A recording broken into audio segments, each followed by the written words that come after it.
like you. With you we win. You're our champion.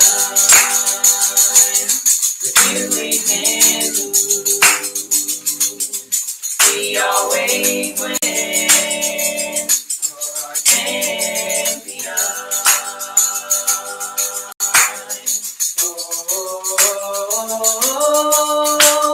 Yahuwah is the awesome Yah, and there is none like you. With you we win. You're our champion. With you we can lose. We always win. You're our champion.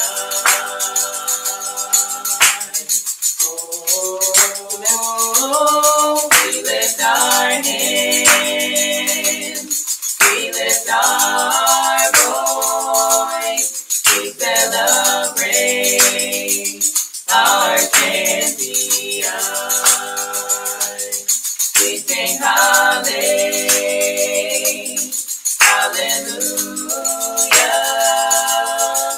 for the King who is victorious. We lift our hands, we lift our voice, we celebrate our champion. We sing hallelujah,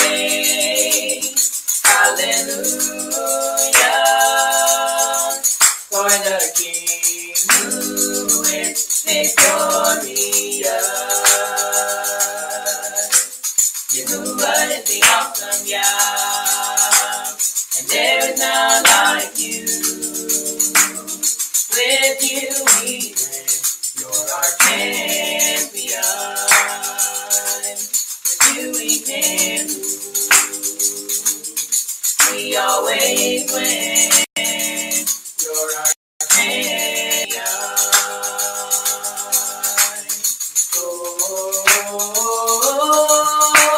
Yahuwah is the awesome Yah, and there is none like you. With you we win. You're our champion. With you we can lose. We always win. You're our champion.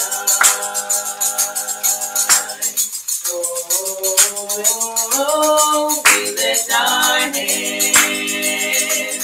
we lift our voice, we celebrate our champion. We sing hallelujah,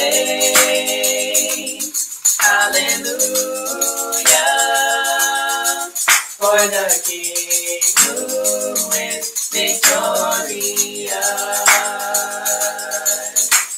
Yahuwah is the awesome Yah, and there is none like you. With you we win. You're our champion. With you we can lose. We always win. You're our champion.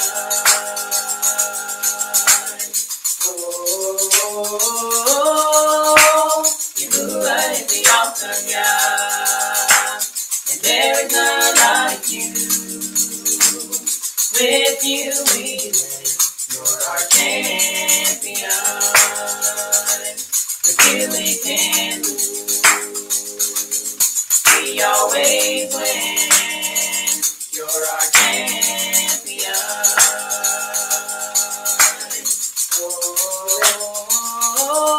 We lift our hands, we lift our voice, we celebrate our champion. We sing hallelujah,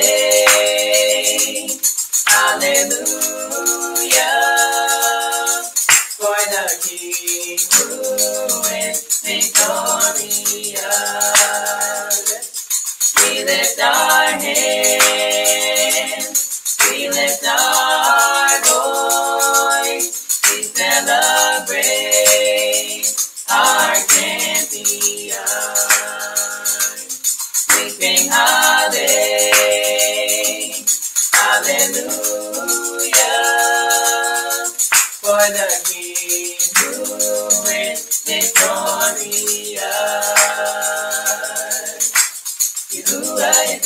awesome, Yah. And there is none like you. With you we win. You're our champion. With you we can't lose. We always win. You're our champion. Oh, Yahuwah is the awesome Yah, and there is none like you. With you we live. You're our champion. With you we can't lose. We always win. You're our champion. Oh, Yahuwah is the awesome Yah, and there is none like you. With you we live. You're our champion. With you we can't lose. We always win. You're our champion. Oh, Yahuwah is the awesome Yah, and there is none like you. With you we live. You're our champion. With you we can't lose. We always win.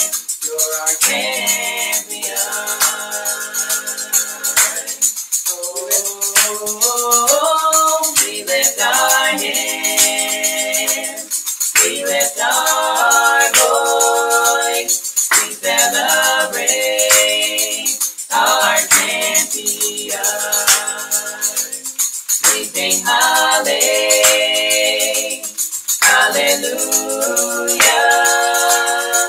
for the King who is victorious.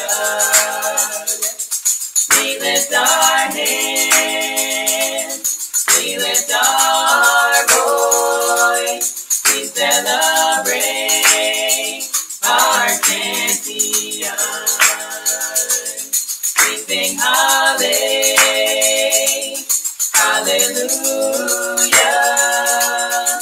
for the King who is victorious. Yahuwah is the awesome Yah, and there is none like you. With you we live. You're our champion. With you we can't lose. We always win. You're our champion. Oh, Yahuwah is the awesome Yah, and there is none like you. With you we win. You're our champion. With you we can't lose. We always win. You're our champion. Oh.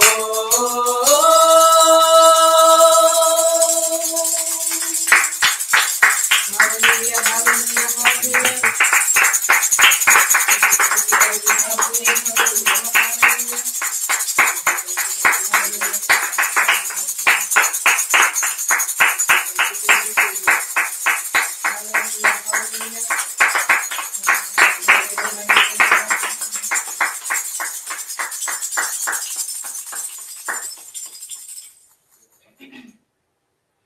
Oh, give thanks unto Yahuwah, for he is great.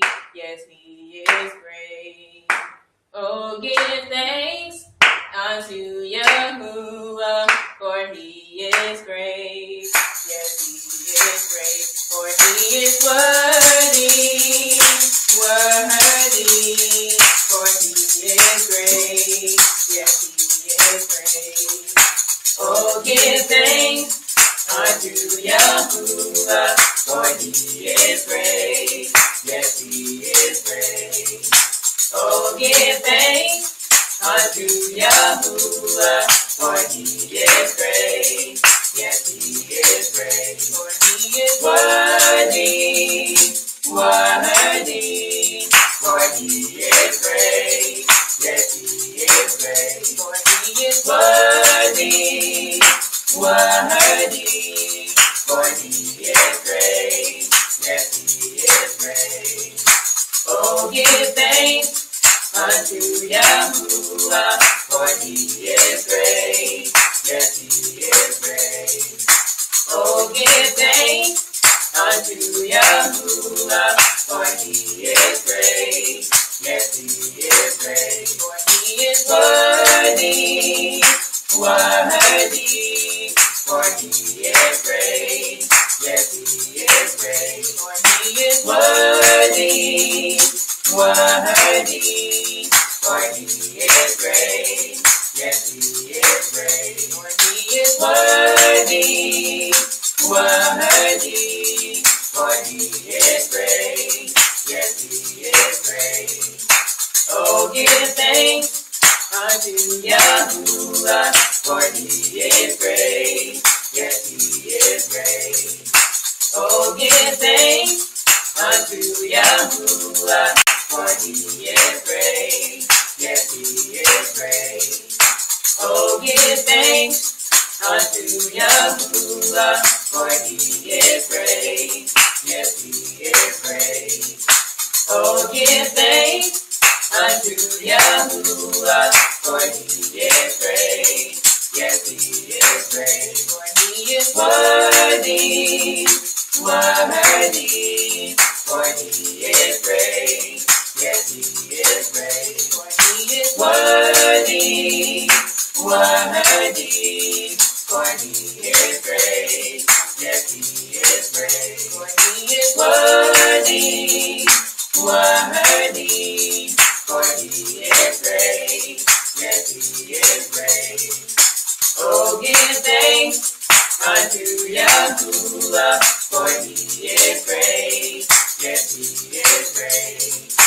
Oh, give thanks unto Yahuwah, for he is great. Yes, he is great. For he is worthy, worthy, for he is great. Yes, he is great. For he is worthy, worthy, for he is great. Yes, he is great. Oh, give thanks unto Yahuwah, for he is great. Yes, he is great. Oh, give thanks unto Yahuwah, for he is great. Yes, he is great. Oh, give thanks unto Yahuwah, for he is great. Yes, he is great. For he is worthy, worthy, for he is great. Yes, he is great. For he is worthy, worthy, for he is great. Yes, he is great. For he is worthy, worthy, for he is great. Yes, he is great. For he is worthy, worthy, for he is great. Yes, he is great. Oh, give thanks unto Yahuwah, for he is great. Yes, he is great. Oh, give thanks unto Yahuwah, for he is great. Yes, he is great. For he is worthy, worthy, for he is great. Yes, he is great. For he is worthy, worthy, for he is great. Yes, he is great. For he is worthy, worthy, for he is great. Yes, he is great. Oh, give thanks unto Yahuwah, for he is great. Yes, he is great. Oh, give thanks unto Yahuwah, for he is great. Yes, he is great. Oh, give thanks unto Yahuwah, for he is great. Yes, he is great. Oh, give thanks unto Yahuwah, for he is great. Yes, he is great. For he is worthy, worthy. For he is great. Yes, he is great. For he is worthy, worthy. For he is great. Yes, he is great. For he is worthy, worthy. For he is great. Yes, he is great. For he is worthy, worthy. For he is great. Yes, he is great. For he is worthy, worthy. For he is great. Yes, he is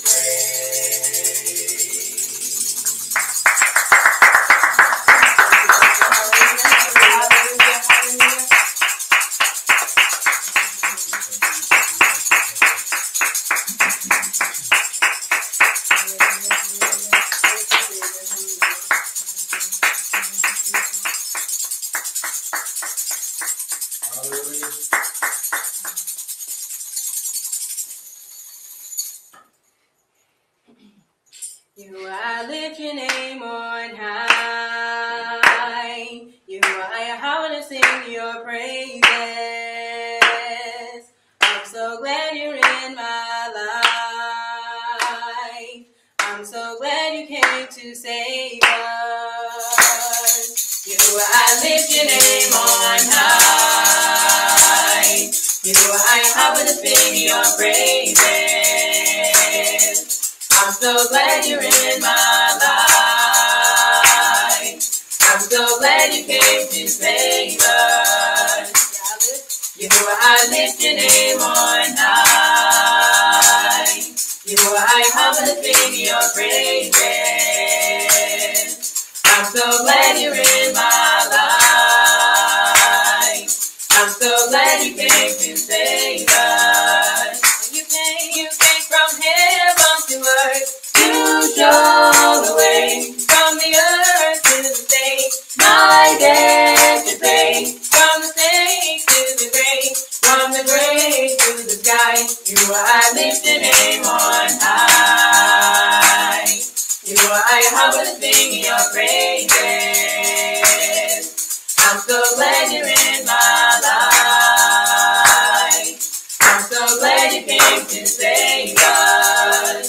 You came from heaven to earth to show the way, from the earth to the state, my debt to pay, from the state to the grave, from the grave to the sky. I lift your name on high. I want to sing your praises. I'm so glad you're in my life. I'm so glad you came to save us. I lift your name on high. I want to sing your praises. I'm so glad you're in my life. I'm so glad you came to save us. You came from heaven to earth to show the way, from the earth to the state, my debt you pay, from the state to the grave, from the grave to the sky. I lift your name on high. I want to sing your praises. I'm so glad you're in my life. I'm so glad you came to save us. I lift your name on high. I want to sing your praises. I'm so glad you're in my life. I'm so glad you came to save us. You came from heaven to earth to show the way, from the earth to the state, my debt you pay, from the state to the grave, from the grave to the sky. I lift your name on high. I lift your name on high. I lift your name on high. I lift your name on high. You came from heaven to earth to show the way. From the earth to the state, my debt you paid. From the state to the grave, from the grave to the sky. I lift your name on high. I will sing your praises. I'm so glad you're in my life. I'm so glad you came to save us. You came from heaven to earth to show the way. From the earth to the state, my debt you paid. From the state to the grave, from the grave to the sky. I lift your name on high. I lift your name on high. I lift your name on high. I lift your name on high. You came from heaven to earth to show the way. From the earth to the state, my debt you paid. From the state to the grave, from the grave to the sky. I lift your name on high. I will sing your praises. I'm so glad you're in my life. I'm so glad you came to save us.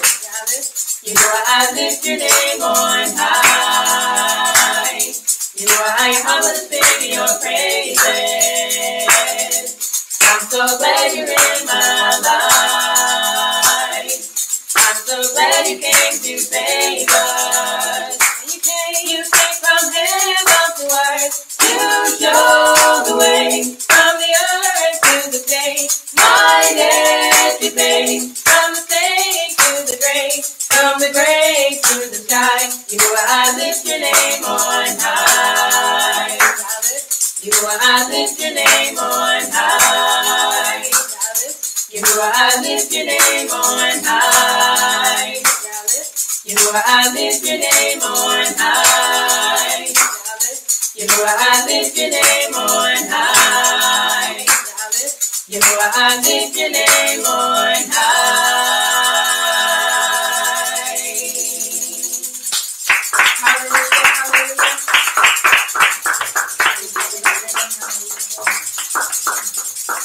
Hallelujah, hallelujah, hallelujah.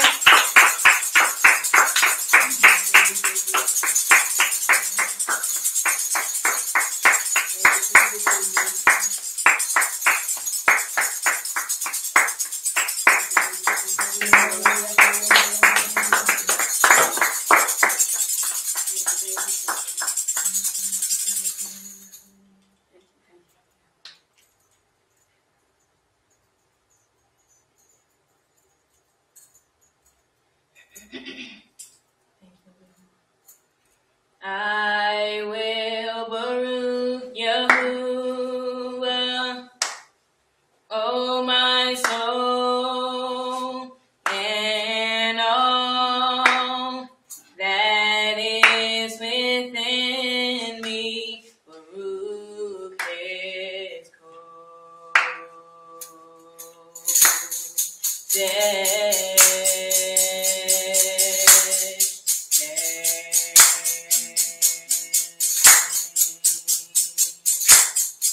I will Baruch Yahuwah, oh my soul, and all that is within me. Baruch His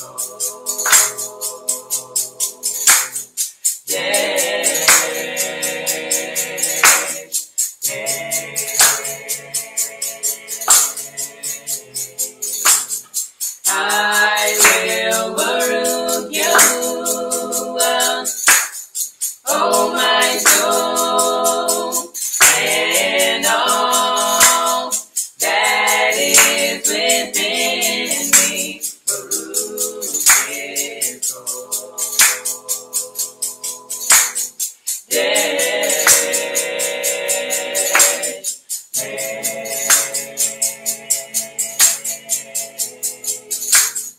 I will Baruch Yahuwah, oh my soul, and all that is within me. Baruch his Lord.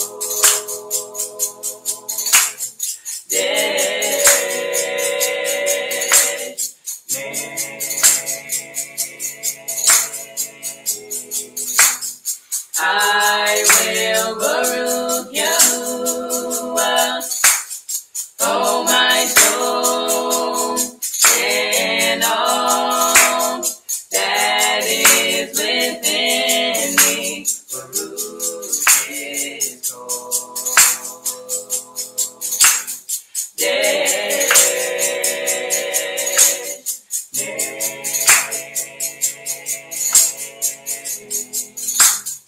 I will Baruch Yahuwah, oh my soul, and all that is within me. Baruch his Lord.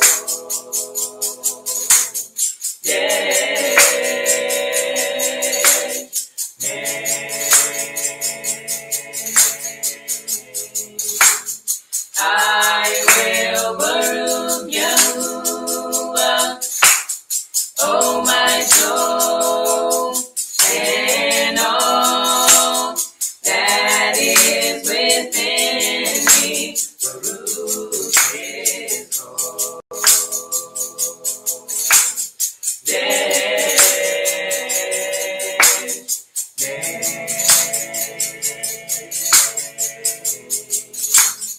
I will Baruch Yahuwah, oh my soul, and all that is within me. Baruch his Lord.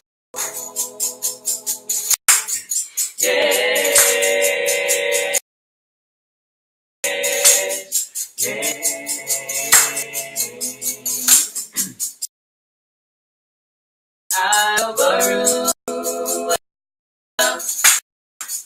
oh my soul, and all that is within me. Baruch his Lord.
magnified.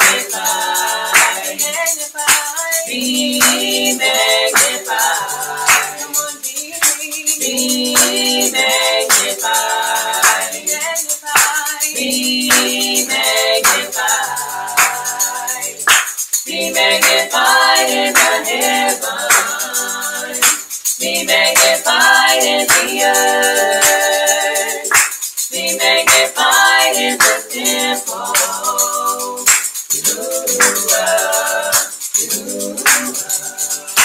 Be thou magnified. Be magnified. Be magnified. Be magnified. Be magnified. Be magnified. Be magnified. Be magnified in the heavens. Be magnified in the earth. Be magnified in the temple.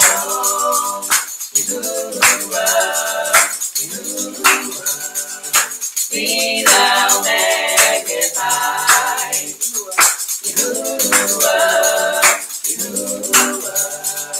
Be thou magnified.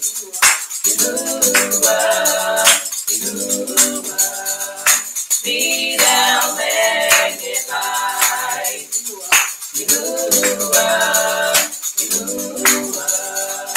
Be thou magnified. Be magnified. Be magnified. Be magnified. Be magnified. Be magnified. Be magnified. Be magnified in the heavens. Be magnified in the earth. Be magnified in the temple.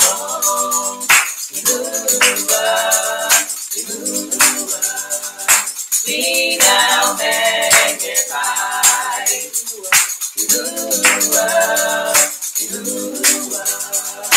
Be thou magnified.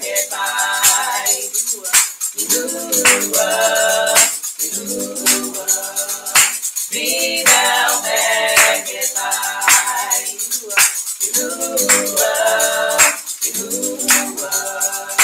Be thou magnified.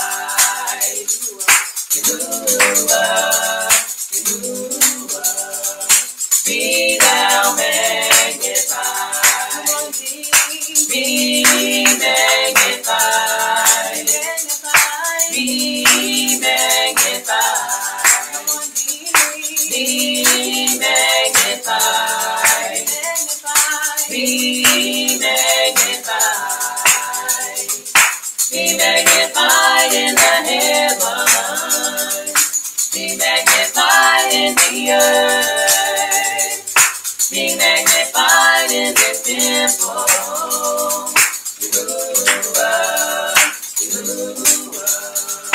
Be thou magnified.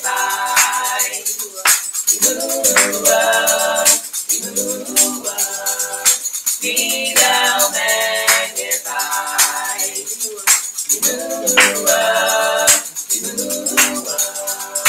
Be thou magnified. Be magnified. Be magnified. Be magnified. Be magnified. Be magnified in the heavens. Be magnified in the earth. Be magnified in the temple.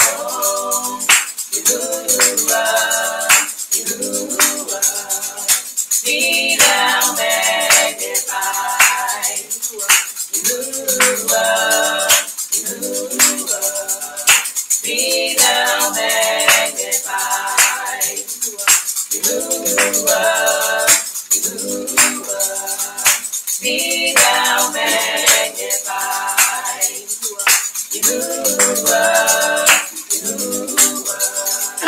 Be thou magnified.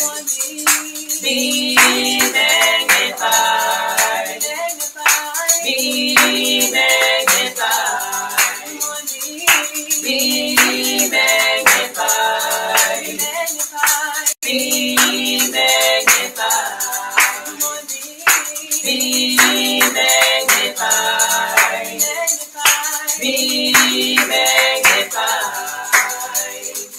Be magnified in the heavens. Be magnified in the earth. Be magnified in the temple. Yahuwah, Yahuwah.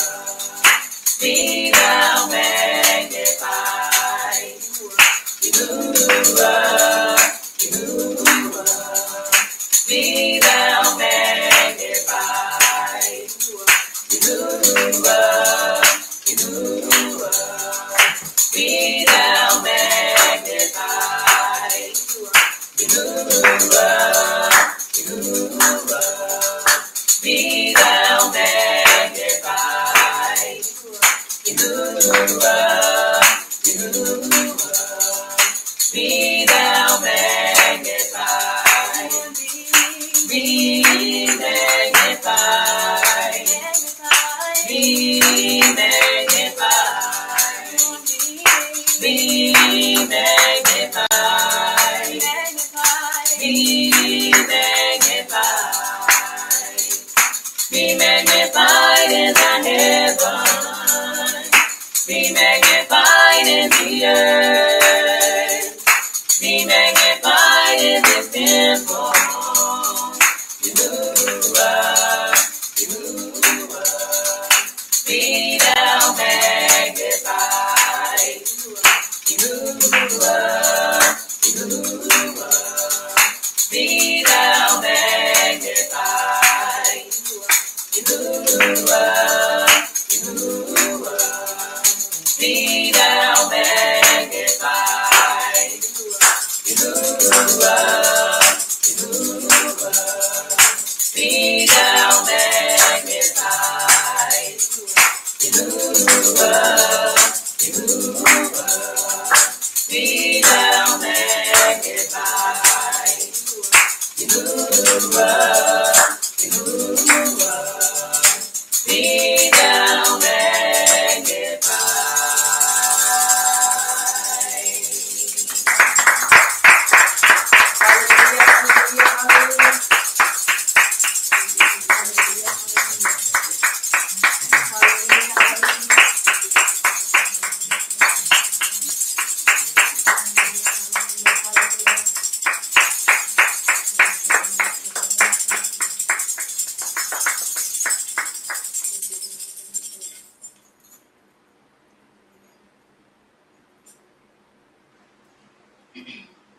For who you are, Yahuwah the great Yah, we sing the highest praise to you. For who you are, Yahuwah the great Yah, we sing the highest praise to you. For who you are, Yahuwah the great Yah, we sing the highest praise to you. For who you are, Yahuwah the great Yah, we sing the highest praise to you. For who you are, Yahuwah the great Yah, we sing the highest praise to you. Oh, we sing hallelujah, hallelujah, hallelujah, hallelujah, hallelujah, hallelujah, hallelujah. Oh, we sing hallelujah, hallelujah, hallelujah, hallelujah, hallelujah, hallelujah, hallelujah. Hallelujah, hallelujah, hallelujah, hallelujah, hallelujah, hallelujah, hallelujah. For who you are, Yahuwah the great Yah, we sing the highest praise to you. For who you are, Yahuwah the great Yah, we sing the highest praise to you. for who you are, for who you are. You are the great God. We sing the highest praise to you. Oh, we sing hallelujah, hallelujah, hallelujah, hallelujah, hallelujah, hallelujah, hallelujah.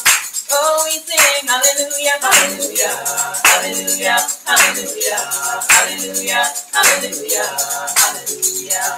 Hallelujah, hallelujah, hallelujah, hallelujah, hallelujah, hallelujah, hallelujah. Oh, we sing hallelujah, hallelujah, hallelujah, hallelujah, hallelujah, hallelujah, hallelujah. Hallelujah, hallelujah, hallelujah, hallelujah, hallelujah, hallelujah, hallelujah. Oh, we sing hallelujah, hallelujah, hallelujah, hallelujah, hallelujah, hallelujah, hallelujah. For who you are, for who you are, you are the great God. We sing the highest praise to you. For who you are, for who you are, you are the great God. We sing the highest praise to you. For who you are the great God. We sing the highest praise to you. For who you are the great God. We sing the highest praise to you. Oh, we sing hallelujah, hallelujah, hallelujah, hallelujah, hallelujah, hallelujah, hallelujah. Oh, we sing hallelujah, hallelujah, hallelujah, hallelujah, hallelujah, hallelujah, hallelujah. Hallelujah, hallelujah, hallelujah, hallelujah, hallelujah, hallelujah, hallelujah. Oh, we sing hallelujah, hallelujah, hallelujah, hallelujah, hallelujah, hallelujah, hallelujah. Hallelujah, hallelujah, hallelujah, hallelujah, hallelujah, hallelujah, hallelujah. For who you are, you are the great God. We sing the highest praise to you. For who you are, you are the great God. We sing the highest praise to you. For who you are the great God. We sing the highest praise to you. For who you are the great God. We sing the highest praise to you. Oh, we sing hallelujah, hallelujah, hallelujah, hallelujah, hallelujah, hallelujah, hallelujah. Oh, we sing hallelujah, hallelujah, hallelujah, hallelujah, hallelujah, hallelujah, hallelujah. Hallelujah, hallelujah, hallelujah, hallelujah, hallelujah, hallelujah, hallelujah. Oh, we sing hallelujah, hallelujah, hallelujah, hallelujah, hallelujah, hallelujah, hallelujah. Hallelujah, hallelujah, hallelujah, hallelujah, hallelujah, hallelujah, hallelujah. Oh, we sing hallelujah, hallelujah, hallelujah, hallelujah, hallelujah, hallelujah, hallelujah. Hallelujah, hallelujah, hallelujah, hallelujah, hallelujah, hallelujah, hallelujah. Hallelujah, hallelujah, hallelujah.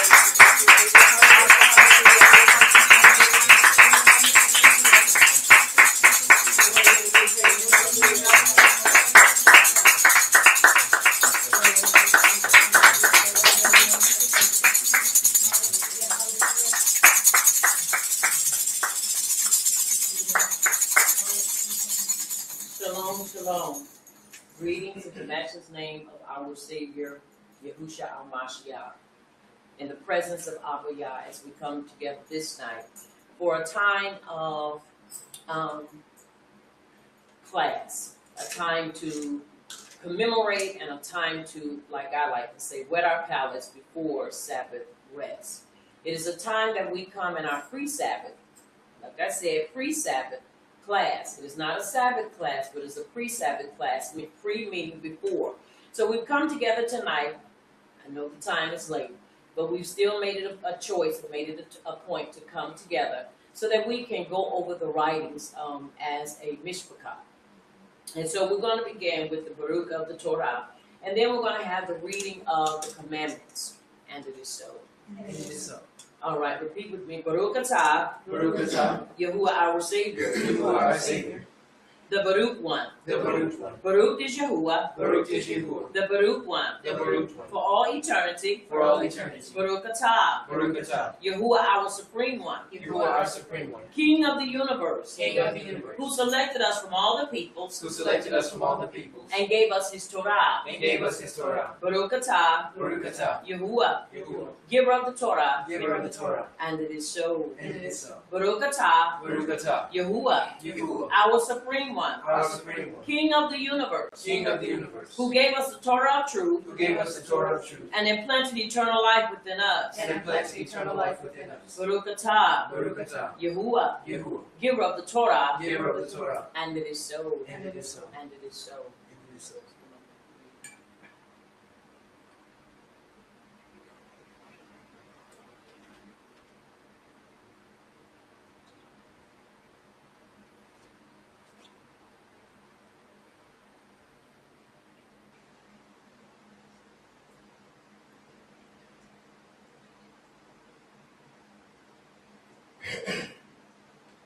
Coming from the Abrahamic covenant scriptures.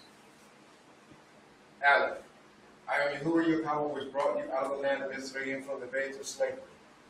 Bet you shall have no other power before me. You shall not make you any graven image or any likeness of anything that is in Shemayim above, or that is in the Mayim beneath the earth, or the Mayim beneath the earth. You shall not bow down yourself unto them nor serve them, for I, Yahuwah your power, am a jealous power, visiting the iniquity of the hours upon the children unto the third and fourth generation of them that hate me, and showing mercy unto thousands of them that love me and keep my commandments.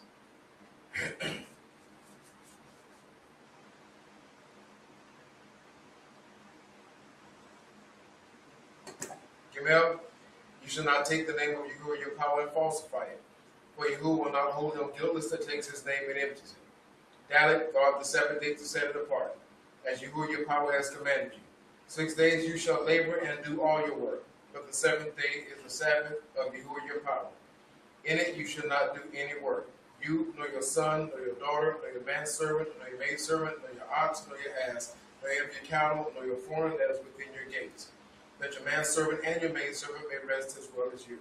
Excuse me.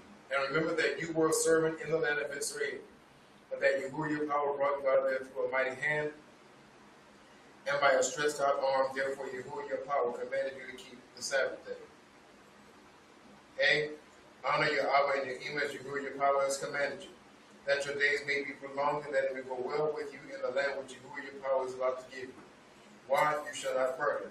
Saying, either shall you commit adultery. Hate, either shall you steal.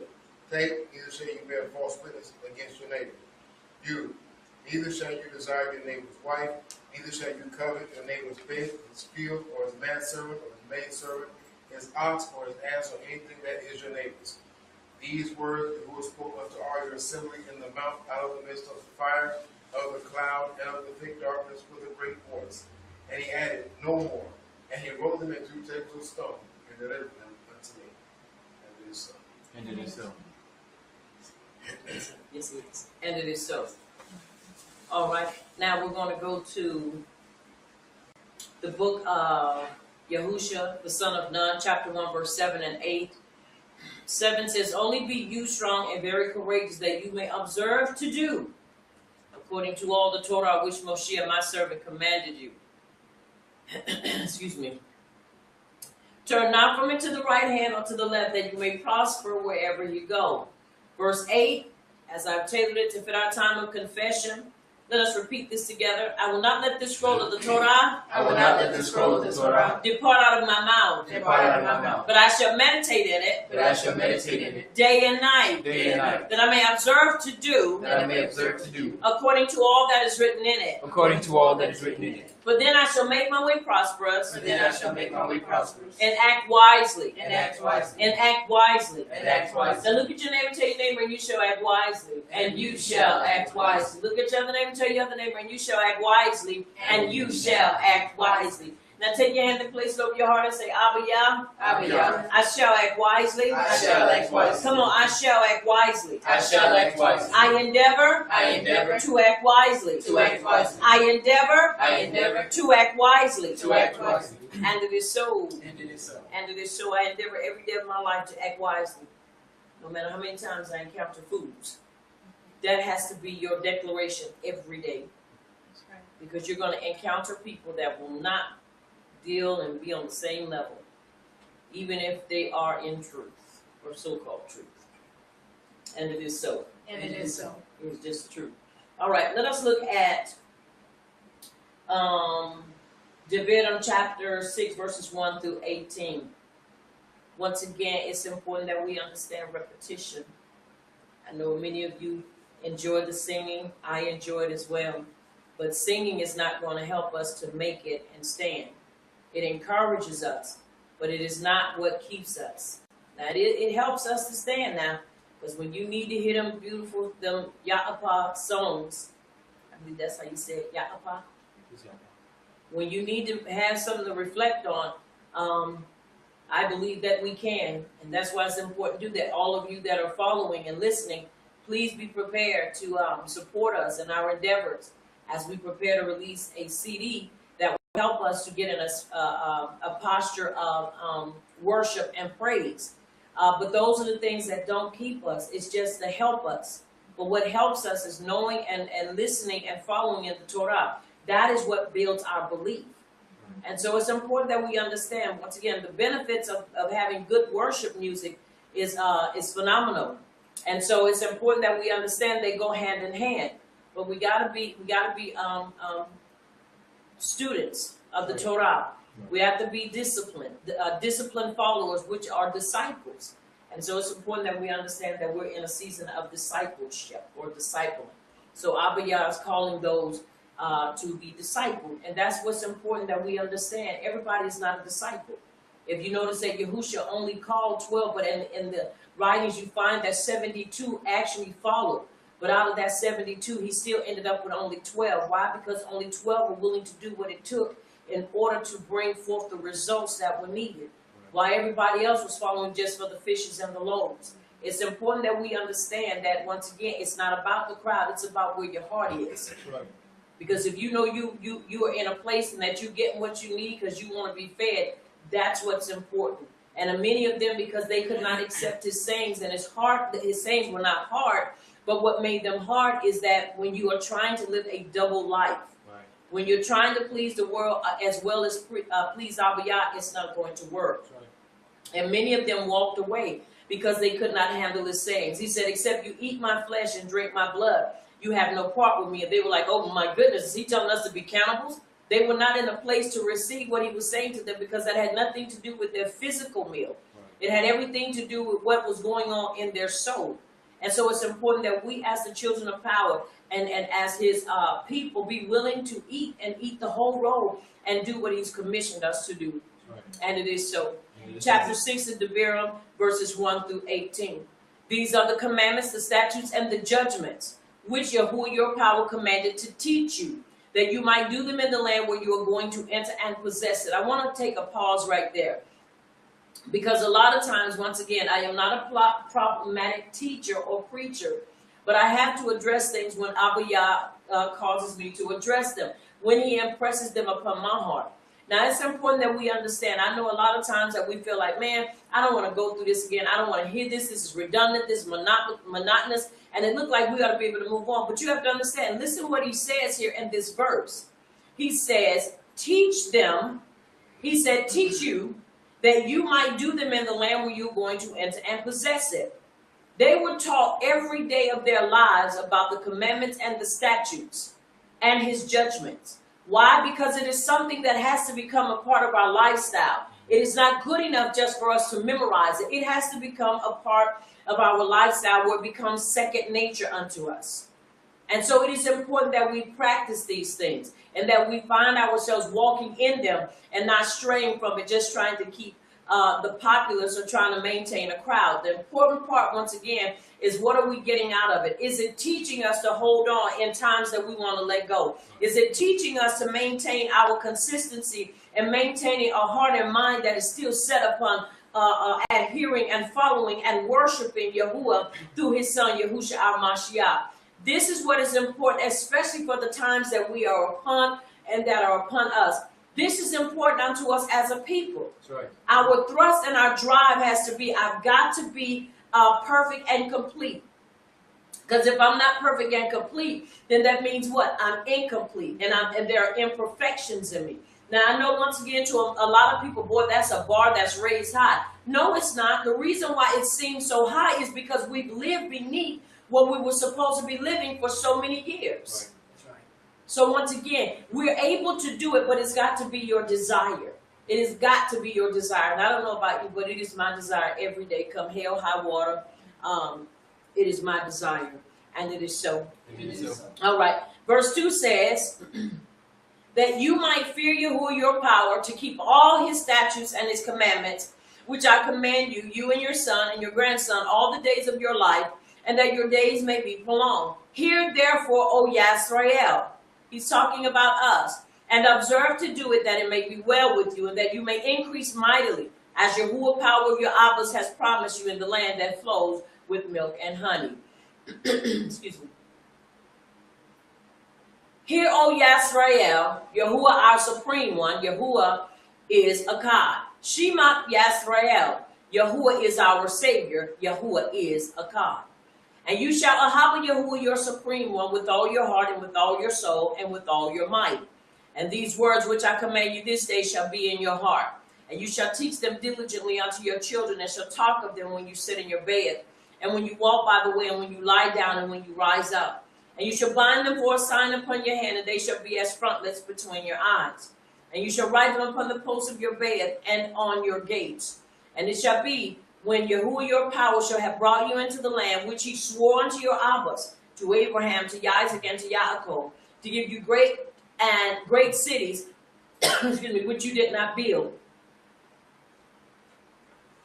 and houses full of great things which you filled not, and wells dug which you did not dig, vineyards, olive trees which you did not plant. When you shall have eaten and be full, then beware lest you forget Yahuwah which brought you forth out of the land of Mitzrayim, from the bed of slavery. You shall fear Yahuwah your power, and serve him, and shall swear by his name. You shall not go after the power of the people which are round about you. For Yahuwah your power is a jealous power among you, lest the anger of Yahuwah your power be kindled against you, and he destroy you from off the face of the earth. You shall not tempt Yahuwah your power as you tempted him in Massah. You shall diligently keep the commandments of Yahuwah your power, and his testimonies and his statutes which he has commanded you. And you shall do that which is right and great in the sight of Yahuwah, that it may be well with you, and that you may go in and possess the great land which Yahuwah swore unto your Abbas.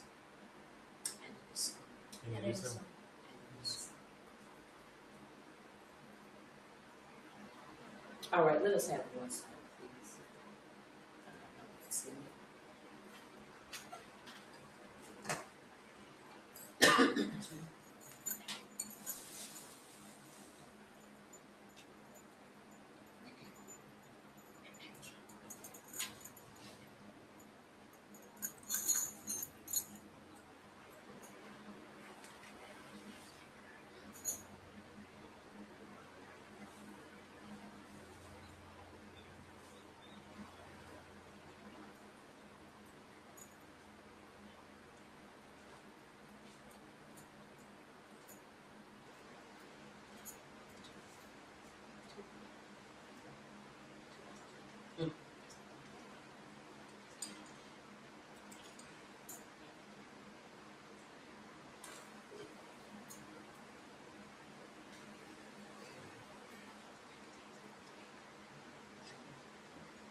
power, power, wonder-working power in the blood of the Lamb.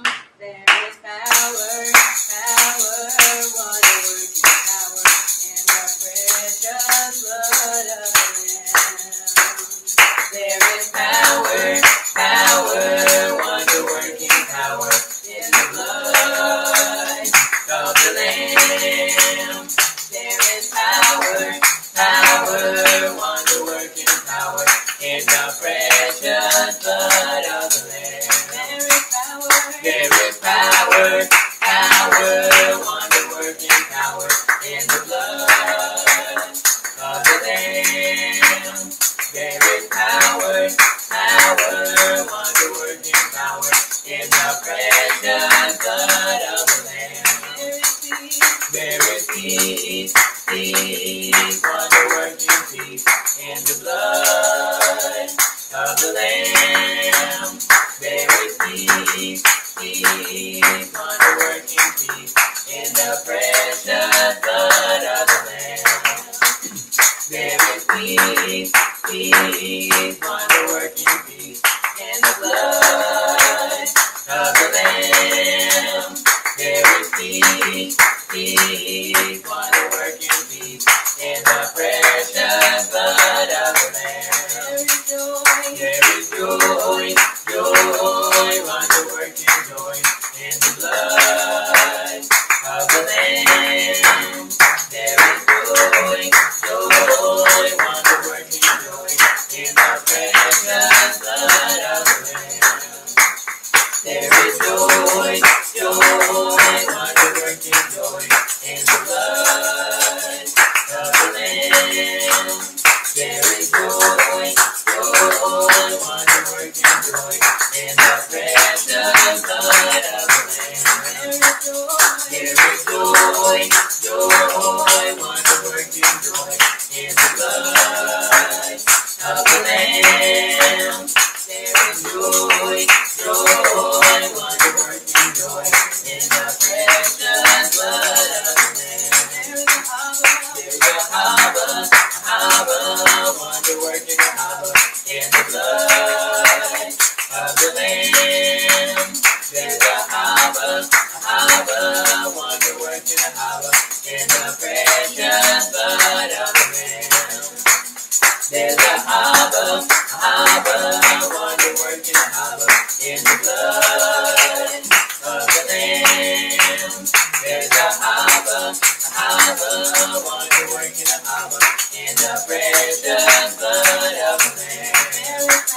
There is power, power, wonder-working power in the blood of the Lamb. There is power, power, wonder-working power in the precious blood of the Lamb. There is power, power, wonder-working power in the blood of the Lamb. There is power, power, wonder-working power in the precious blood of the Lamb.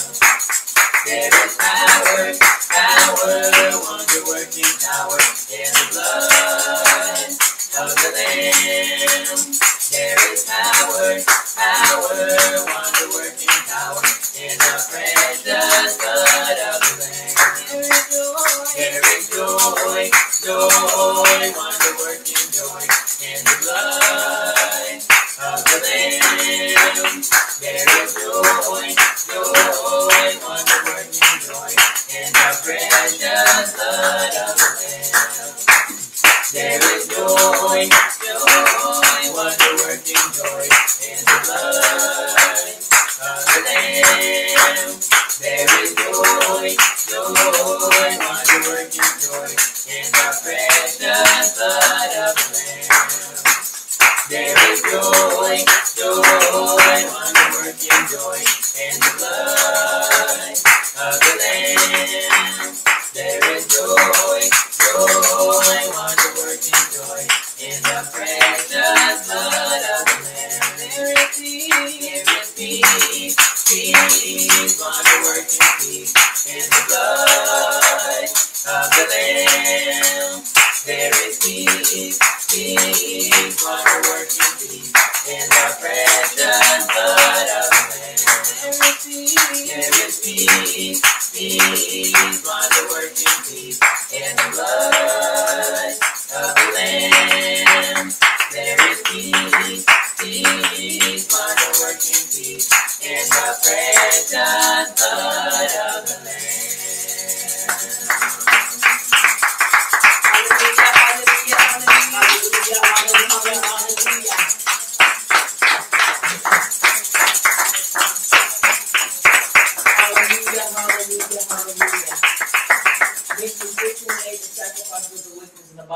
and hateful and exceedingly offensive unto you, Abba Yah, but the prayer of the upright is your delight.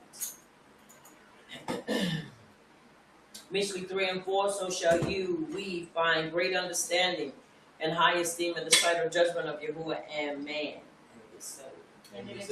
Tehillim 1 and 1, Baruch is the man that walketh not in the counsel of the unrighteous, nor standeth in the way of sinners, nor sitteth in the seat of the scornful, but his delight is in the instructions of Abba Yah, and he doth meditate upon it. Ibram 11 and 6, but without belief it is impossible to please him. For he that cometh to Yahuwah must believe that he is, and that he is a rewarder of them that diligently seek him. It takes belief to be odd, obedient, diligent, discipline. Ayah 33 and 4, the Ruach HaKodesh of Yahuwah hath made me, and the breath of the Almighty hath given me life. Micah 4 and 8, but truly I am full of power by the Ruach HaKodesh of Yahuwah and of judgment and of might to declare unto Yaakov his transgression and Yisrael his sin. Tehillim 34 and 15, the eyes of Yahuwah are upon the upright, and his ears are open unto our cry. Verse 17, the upright cry, and Yahuwah heareth and delivereth them out of all their troubles.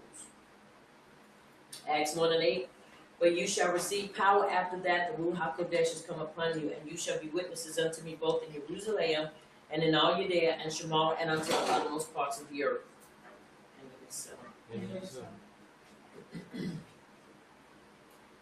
Yehukin and Moshiach, which is Mark 11:24.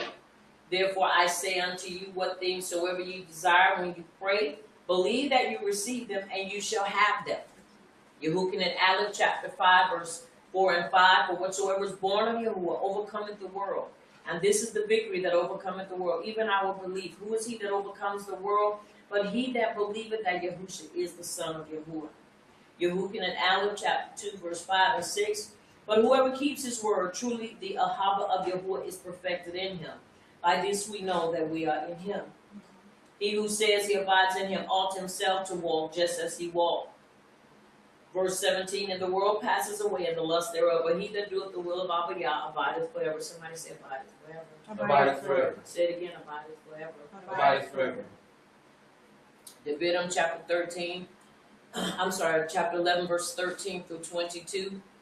And it shall come to pass, if you listen carefully to my commandments, which I command you this day, to Ahava Yahuwah your power, and to serve him with all your heart and with all your soul. Excuse me. That I will give you the rain of your land in his due season, the first rain and the latter rain, that you may gather in your corn and your wine and your oil. And I will send grass in your fields for your cattle, that you may eat and be full. Take heed to yourselves, that your heart be not deceived, and you turn aside and serve other power and worship them. And then Yahuwah's wrath be ignited against you. And he shut up Shemayim, that there be no rain, and that the land yield not her fruit, unless you perish quickly from off the good land which Yahuwah gives you. Verse 16 and 17 is an important promise and an important statement that Abba Yah has made to us as a people. Now he said, I'll give you rain in his season. Now you have to look at that. All of the stuff that they're doing with the harp, what's it called? The harp, with the harp. You have to understand a lot of things that we experience today, rain, a lack of rain, drought, some of those things are man orchestrated. Right.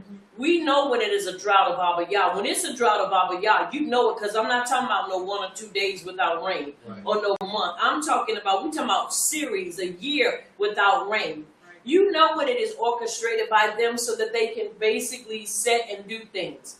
Now, Abba Yah has given us a promise and told us that I will cause the rain to come, and so that no matter what. Now, you have to understand why he's saying this, because you have to know he knows all things from the end at the very beginning. Right. And so he knows the things that are going to take place and have already taken place, the things that the enemy will try to do to destroy what we have and all those things. So you have to understand the reason why he would say that is because no matter what's going on, the enemy cannot prevent us from prospering when it is in the hand of Abba Yah. That's right. They cannot, and we will prosper every time if we will just walk in his statutes, his judgment, and his commandments, or his commandments, his statutes, and his judgments. Right. And live an upright life before him and do what is right. It's important that we understand that. That's right. Then he said, now look, he said, unless his anger be aroused against you, and he shut up Shemaiah that there be no rain, and that the land yield not her fruit, unless you perish quickly from off the great land which Yahuwah gives you. You have to understand something. Yahuwah is the one that controls our prosperity. That's right. Not the elements, not the people. Why? Because he controls the elements and he controls everything. Right. Regardless or contrary to what it may look like, Abba Yah controls everything. And that's why it's important that we maintain that continuity and remain that clinginess unto him. Right. And we'll begin to see these things manifest even in a larger way. I know some of us are experiencing things that we had not experienced before. Maybe not in large increments, but in any kind of increments is better than no increments at all. Right. And so we're seeing the hand and the esteem of Abba Yah being manifested in our lives. But with us continuing to do all that he's called us to do, it will increase. And in our increasing, it will continue to expand. Right. Excuse me. So it's important that we be mindful of these things. He didn't tell us to rehearse these things for naught, just for us to hear it, but he gave it to us so that every time we hear it, he can bring forth a revelation from these things. That's right. Or from his writings. That's right. And it is so. And it is so. And it is so. Therefore shall you lay up these my words in your heart and in your soul, and bind them for a sign upon your hand, that they may be frontlets between your eyes, to fall to what? Bind to the mind. This is why we have to hear it over and over again, to bind it to the mind. That's right. And you shall teach them your children, speaking of them when you sit in your bed, and when you walk by the way, and when you lie down, and when you rise up. And you shall write them upon the doorposts of your bed and upon your gates. Excuse me. That your days may be multiplied in the days of your children in the land which Yahuwah swore unto your Abbas to give them as the days of Shemayim upon the earth. If you shall carefully keep all these commandments which I command you to do them, to Ahaba Yahuwah your power, to walk in all his halakha, and to cling unto him. And it is so. And it is so. These are the promises that he has made unto us. And so it's important that we find ourselves walking and adhering to that what he's given unto us. And it is so. And it is so.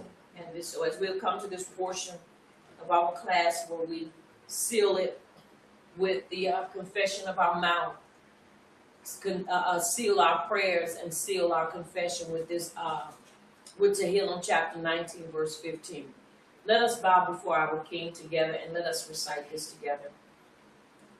May the utterance of my mouth, May the utterance of my mouth, and the deliberation of my heart, and the deliberation of my heart, be desirable before you, be desirable before you, O Yahuwah, O Yahuwah, my Rock, my rock, and my Redeemer. and my redeemer. May the utterance of my mouth, May the utterance of my mouth, and the deliberation of my heart, and the deliberation of my heart, be desirable before be you, desirable before you, O Yahuwah, O Yahuwah, my Rock, my rock, and my Redeemer. and my redeemer. And it is so. And it is so. And it is so. We have just recited Tehillim 19 and 15, and it is so. You may be seated in his presence as we have gathered here together this night. Once again, we are starting late, but nevertheless, we are starting late. We are starting.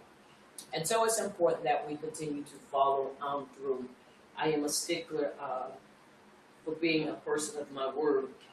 Unless I cannot get to it, I will still try to make some type of an allowance or way to ensure that we are maintaining our consistency. Why it's important that we understand these things. Yom Shishi, day 6 is a day of preparation. And because this is our day of preparation, it is important that we also prepare our hearts. And this is one of the things that Abba Yah has given to me for us as a people to be prepared for our Sabbath rest. And this way we break it up because we have 3 sections that we generally cover. And those sections are, first and foremost, we start with the Torah portions, then the Haftorah portions, and then the Brit Hadasha portions. And therefore, we're able to get a fleshed out, well-rounded Sabbath teaching. And so, because sometimes those chapters can run a little long, I'm mindful. And so Abba Yah has given me a way to where we can do it and be able to break it up and where you are ruminating on that what you learn on Yom Shishi, when Yom Shabbat comes, you're able to basically have a full Sabbath rest regimen or class or instructions. And so I find that very necessary for us, especially when we are trying to learn what we missed for so many years. Right. So it's just like going back to school. When you go back to school, the first thing they do to catch you up is they take you back and then bring you forward so they can position you where you need to be. And so it's important that we understand those things. Once again, I am a stickler for those things. Why? Because I love the word of Abba Yah, the Torah. I mean, I have Abba Yah and I have his people. So it's important that we understand those things. I want to read this to you, and as I'm reading this to you, I want you to turn your attention to the book of Shema, which is Exodus chapter 1. And while we're turning there, I want to read this to you, and it's talking about the book of Shema, also known as Exodus. It tells the story of how the family of Yaakov became a great nation. The book tells of the Israelites' enslavement and subsequent deliverance with the 10 plagues by the hand of Yahuwah. Moshe leads the people out of Mitzrayim, crossing the Red Sea. They arrive at Sinai, where they receive the Torah. While Moshe is on the mountain, the people worship a golden calf. The remainder of the book describes the details and construction of the Mishkan, which is the tabernacle. So it's important that we understand what the book of Shema entails.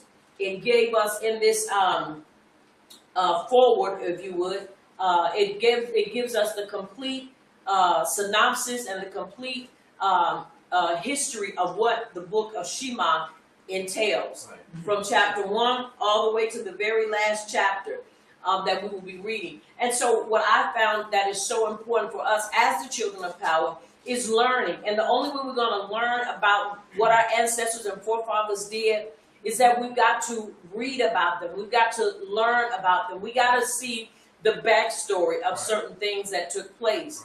And so as I was studying today in the book of Yasher, I found some amazing things about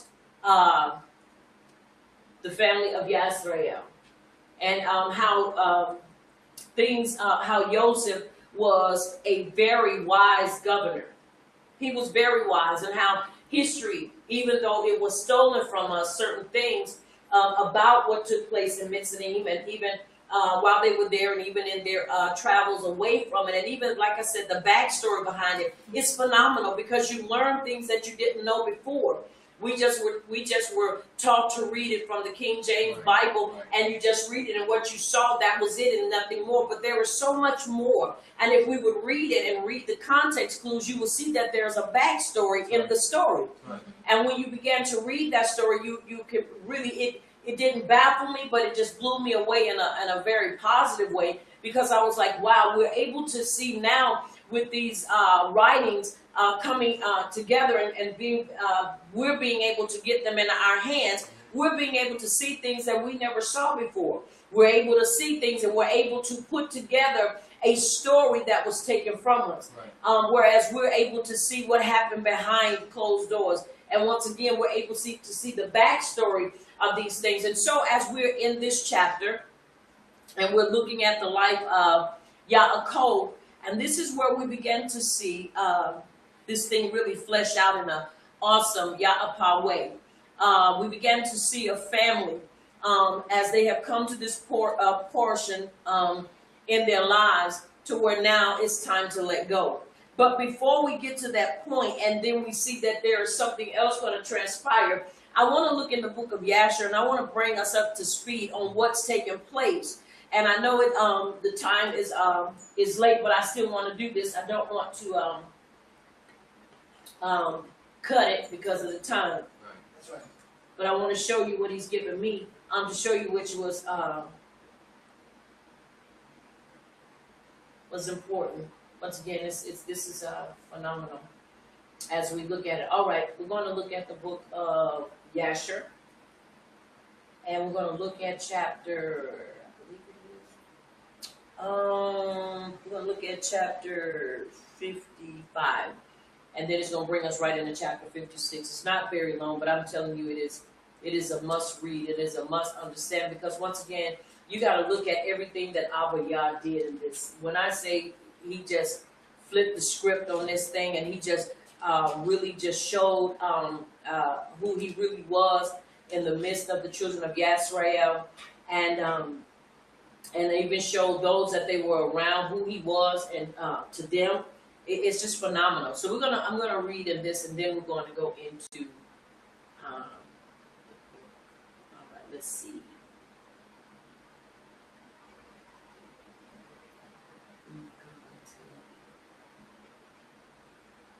Looking at what takes place. All right, Yaakov goes to Mitzrayim. Now, once again, we know we looked at that last week, but I want to once again bring that backstory to the front. And so it's important that we see these things in this time. Come on, put your hands together and give him a praise.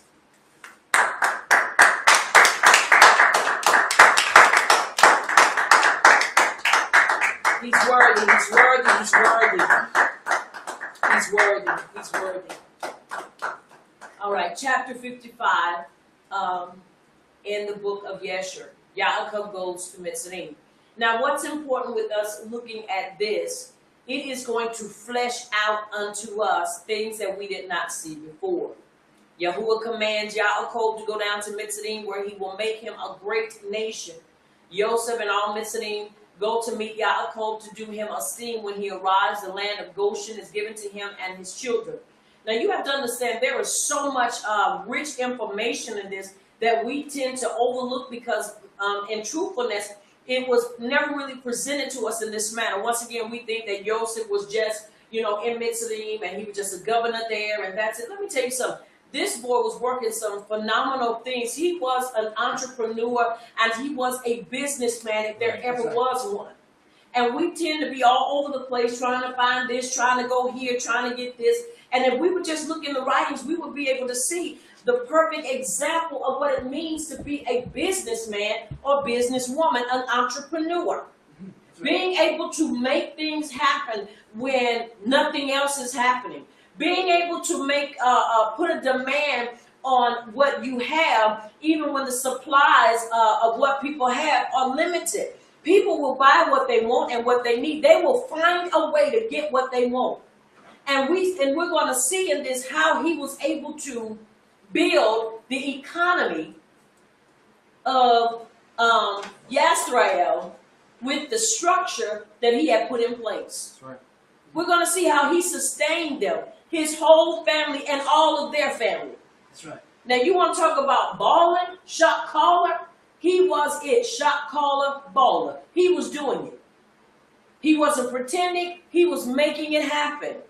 But he was only making it happen. Why? Because he had Abba Yah in and on his side. Now, verse 1 says, and it came to pass after this that Yaakov said, I will go see my son in Mitzrayim, and when then come back to the land of Canaan, of which Yahuwah had spoken unto Abraham, for I cannot leave the land of my birthplace. But the word of Yahuwah came unto him, saying, go down to Mitzrayim with all your household, and remain there. Fear not to go down to Mitzrayim, for I will there make you a great nation. Now, see, he was hesitant about leaving because that was his birthplace. He was like, no, you gave me this, so I'm not ready to give it up. But you have to understand, Yahuwah gave him shalom so that he would be able to leave. And then watch this. He was going to be restored back to his place. But let's finish reading. And Yaakov said within himself, I will go and see my son, whether the fear of his Yahuwah is yet in his heart amidst all the inhabitants of Mitzrayim. In other words, he wanted to see if he still maintained his lifestyle that he was taught. Remember, he was only 17 when he was taken away. That's right. So he wanted to see that what all he had placed in him to make sure that it was still there. Right. And Yahuwah said unto Yaakov, fear not about Joseph, for he still retains his integrity to serve me, as will seem good in your sight. And Yaakov rejoiced exceedingly concerning his son. Now, once again, this shows us why he was hesitant before ready to go. He was ready to go, but he was still hesitant. And so now, once again, we're seeing the backstory being fleshed out. So when we read it, we won't read it and it's not a mystery anymore of the different things that were spoken. And we're trying to figure out, okay, well, what is he alluding to when he said that? Or what were his actions derived from? Why would he act in that manner? Well, we're seeing why he did some of the things he did. Now, verse 6 says, and it came to pass, when they came near Mitzrayim, Yaakov sent Yehuda before him to Joseph that he might show him a situation in Mitzrayim. And Yehuda did according to the word of his Abba. And he hastened and ran and came to Joseph. And they assigned for them a place in the land of Goshen for all his household. And Yehuda returned and came along the road to his Abba. Now, once again, that's just like when you go into somebody's house, you're making your presence known. You want them to know we're here and we have everybody, just as you said. Right. So we are here at the gate. What is our next move? They didn't go in assuming, okay, we're just going to set up camp here. There was something about the character and integrity of Yaakov that could not be dismissed. Right, that's right. There was an integrity about him and a sweetness about his life that you could not just dismiss. Not saying that he was weak, but he was a man of strength, but above all, he was a man of Abba Yah. That's right. And so you're going to see how they esteemed him. We're going to see even in his death how they esteemed him. Now it says, and Joseph harnessed the chariot, and he assembled all his mighty men and his servants and all the officers of Mitzrayim in order to go and meet his Abba Yaakov. And Joseph's mandate was proclaimed at Mitzrayim, saying, all that do not go to meet Yaakov shall die. Now you have to understand, he has some pull now. Because he's saying, you're going to go. You may not know him, but you're going to go and you're going to show some esteem to him. That meant everybody at Mitzrayim went to meet Yaakov. That says that, once again, he had some integrity about himself to where even his own son would do what he did in the position that he was in. That's right. That he would show that esteem to him. Yeah, it's just phenomenal. Now look, and on the next day, Joseph went forth with all Mitzrayim, a great and mighty host, all dressed in garments of fine linen and purple, and with instruments of silver and gold, and with their instruments of war with them. And they all went to meet Yaakov with all sorts of musical instruments, with drums, timbrels, strewing myrrh and aloes all along the road. And they all went after this fashion, and the earth shook at their shouting. Probably sound like war going on. Now, y'all, you have to understand, he's going to meet his what? His Abba, whom he had not seen in so many years. And this is what you call welcoming somebody to your home with a bang. That's right. They laying out rose petals and myrrh. You have to understand that it probably smells so good that it just everybody in the surrounding areas could smell it. Right. He had the men of war with him. He had everybody with him going to meet Yaakov. It shook the earth that it was so many of them. Do you not know that is phenomenal? Yes. That says a lot about the integrity of Yisrael and the integrity of his son Joseph. Because no matter how and what position he had, he still never put himself above his Abba. That's right. He never put himself above him. He still esteemed him. Now listen what else it says. Even the officers, the noblemen, everybody went. And when Joseph came within 50 cubits of his Abba, he aligned from the chariot and he walked toward his Abba. And when all the officers of Mitzrayim and her nobles saw that Joseph had gone on foot toward his Abba, they also alighted and walked on the foot toward Yaakov. And when Yaakov approached the camp of Joseph, Yaakov observed the camp that was coming toward him with Joseph. And it gratified him, and Yaakov was astonished at it. Because you have to understand, he didn't know what kind of state he was going to find his son when he got back to him. Right. But to see this entourage, to see this caliber of people, and to see the welcome that they presented to him just because of Joseph, I'm sure was a welcoming home, even though it was his new home, like nothing else. Right. That's right. Now listen what it says. And Yaakov said unto Yehuda, who is that man whom I see in the camp of Mitzrayim dressed in kingly robes, with a very red garment upon him and a royal crown upon his head? who has alighted from his chariot and is coming toward us? And Yehuda answered his Abba, saying, He is your son, Joseph, the king. And Yaakov rejoiced in seeing the splendor of his son. Now he said he's the what? King. He's the king. He was a king, and you know, Pharaoh is not a name, it's a title. That's right. He was the Pharaoh, but watch this. Joseph was king of Mitzrayim. That's right.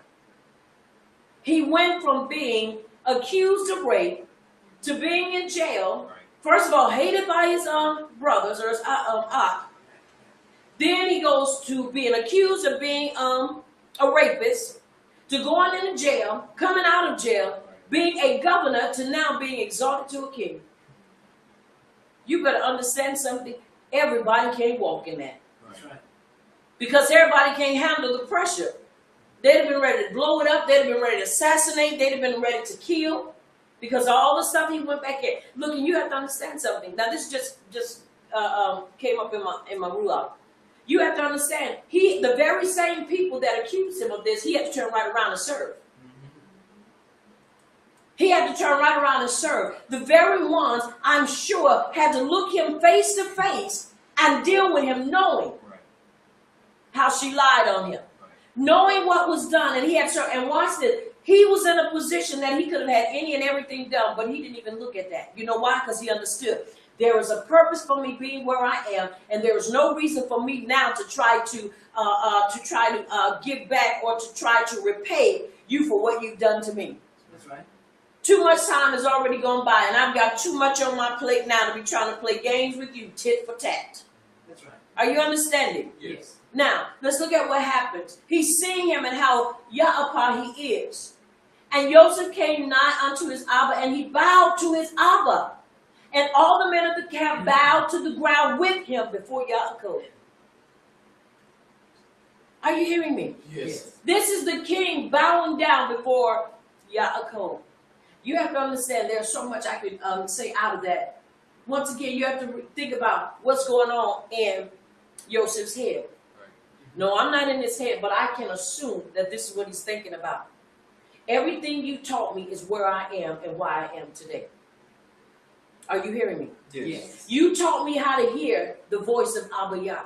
You taught me how to maintain my life. Because remember, Yaakov had gone through a whole lot of stuff too. That's right.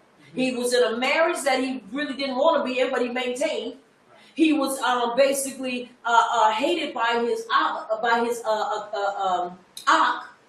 Are you understanding me? Yes. But he still maintained his integrity. So I'm sure that when Joseph got a chance to deal with him, and because he would always kiss him and he would always show him a haba and hug him, he remembered that. And when he got face to face with him, that was his way of saying, Todah, for what you've given unto me.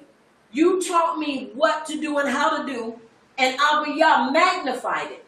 You kept me. You showed me how to be kept by Yahuwah. You showed me how to talk to him. You showed me how to have an ear to hear his voice. You showed me how to walk in the midst of my enemies, in the midst of my persecutors. You showed me how to be a person of integrity. Right. Right. You showed me how to hold on when I wanted to let go. You showed me not to harbor hatred. You have to understand, in that bow, it represented many things. Right. Right. Because he realized if it had not been for the instructions of Yisrael, would he have been able to make it as far as he did? Once again, you have to understand, Yahuwah magnified it. Right. But he had to be in a place to where he was able to get his attention. So in that bow, there was so much that was being said in that very bow. Not only did he bow, but he had everybody that was with him to bow too. And he didn't have to look back and be like, I know y'all ain't still standing. Why? Because he had gained the respect of all of Mitzrayim. All of Mitzrayim. Where am I going with this? This is what I am talking about when I say we ought to be perfect. We ought to walk so close and clean to Abba Yah that even when we're in a strange land and in the land of our enemies, and soon to see really what it means to be an enemy or have an enemy, that we can still hold up our head and walk in integrity. It's important that we understand that. He bowed and they bowed. And behold, Yaakov ran and hastened to his son Joseph and fell upon his neck and kissed him. And they wept, and Joseph also embraced his Abba and kissed him, and they wept, and all the people of Mizraim wept with them. Are you understanding me? Yes. He wept, they wept. Why? Because there was a bond that was created in that relationship, and through that relationship of him doing what Abba Yah had anointed him to do. That's right. Once again, he didn't have to go in there fighting him. Oh my goodness. He didn't have to go in there making them do. They did it because it was an esteem to them, because to finally get to see the man that was basically the Abba of him. Because I'm sure that he may not have spoken of him, but there was still something about his life that said this man is something important. Because remember now, they knew he wasn't missing any. They knew he was a slave. They knew that he had been sold and bought. So it wasn't like he was hiding. But I'm sure that when they saw that, they saw the genuine ahava there. They saw genuine respect there. That's right. Why? Because he deserved it. Everybody does not deserve it. Now, am I saying go out there and be disrespectful? Absolutely not. I am not saying that, and I never would say that. That's right. But I am saying that when it comes time and people say stuff, and you know you have a right to voice your opinion, doesn't mean you can't. That's right. I'm saying, but don't get out there and be foolish. You don't have to be disrespectful to people just to tell them what's wrong. That's right. We went to a store yesterday, and someone was really nasty, and I said, that's not how you speak to people. That's not being disrespectful. That's just stating truth. You don't tell people, just go over there. I'm an adult. You're an adult. The right thing to say is, hey, that one's available. You can use that one. You don't. That's not how you talk to people. Right. And we're in a time now that people think just because we rock in the same color, skin color, that you can say whatever you want. That's automatically a no-no. Because just because you and I have the same skin color does not mean that we are from the same cloth. That's right. I know who I am, and I don't carry myself with arrogance or being haughty or proudful, but I carry myself with dignity. Everybody should. That's right. But there's a way we're supposed to address people. But you have to understand, people don't believe in that now. Right. But this was the perfect example of what it meant to be respected and esteemed by people he didn't even know, and probably had not even heard of him until after. Listen to me now. Until after his aunt came, ate, and all that took place. But you would believe that they had known him for years. Right. Because of how they addressed him. Are you understanding me? Yes. Y'all know we hear people talk about people for the first time and they ever want to say, boy, they this type of people. And, we be looking at them like, well, I ain't seen nothing. You might have said that, but that's going to take some convincing. Didn't take any convincing, because when they looked at his life, I'm sure they saw the epitome and the example. Are you understanding me? Yes. So there was no reason for them to doubt that. But they bowed before him. Noblemen, men of war. These men didn't know him, but they knew Joseph, and they knew enough about him to know that if he was bowing, that this man deserved. He deserved for them to do so as well. That's right. That's important. And Yaakov said unto Joseph, now I will die cheerfully after I have seen your face, that you are still living, and with splendor. In other words, you just ain't living. You live in large and in charge. That's right. That's enough to make a parent smile and be exceedingly glad. Because you are looking at the teaching. Are you hearing me? Yes. What is, I believe, is in Mishlei 21:6. And he says, train up a child in the way that he should go, and when he's older, he shall not stray from it. You have to understand, he was taught how to adhere, how to ahava Yahuwah, and to keep his commandments. Why? Because it was written and embedded on his heart. Not just in his mind, but in his heart. That's right. And this is what kept him, and this is what caused him to do what he did. Because you got to understand, that's a lot for people to do. You want somebody lie on you, then somebody forget about you. Right. And by the time they come back, years have expired. But yet you're not angry. You're not upset. You just do what you have to do. Once again, that is perfection at its best. Are you understanding? Yes. And the sons of Yaakov and their wives and their children and their servants and all the household of Yaakov wept exceedingly with Joseph. And they kissed him and wept greatly with him. Now, once again, let's look at everybody that was in this. And the sons of Yaakov with their wives and their children and their servants and all the household of Yaakov wept exceedingly with Joseph, and they kissed him and wept greatly with him. So the women went in the back of the bus. That's right.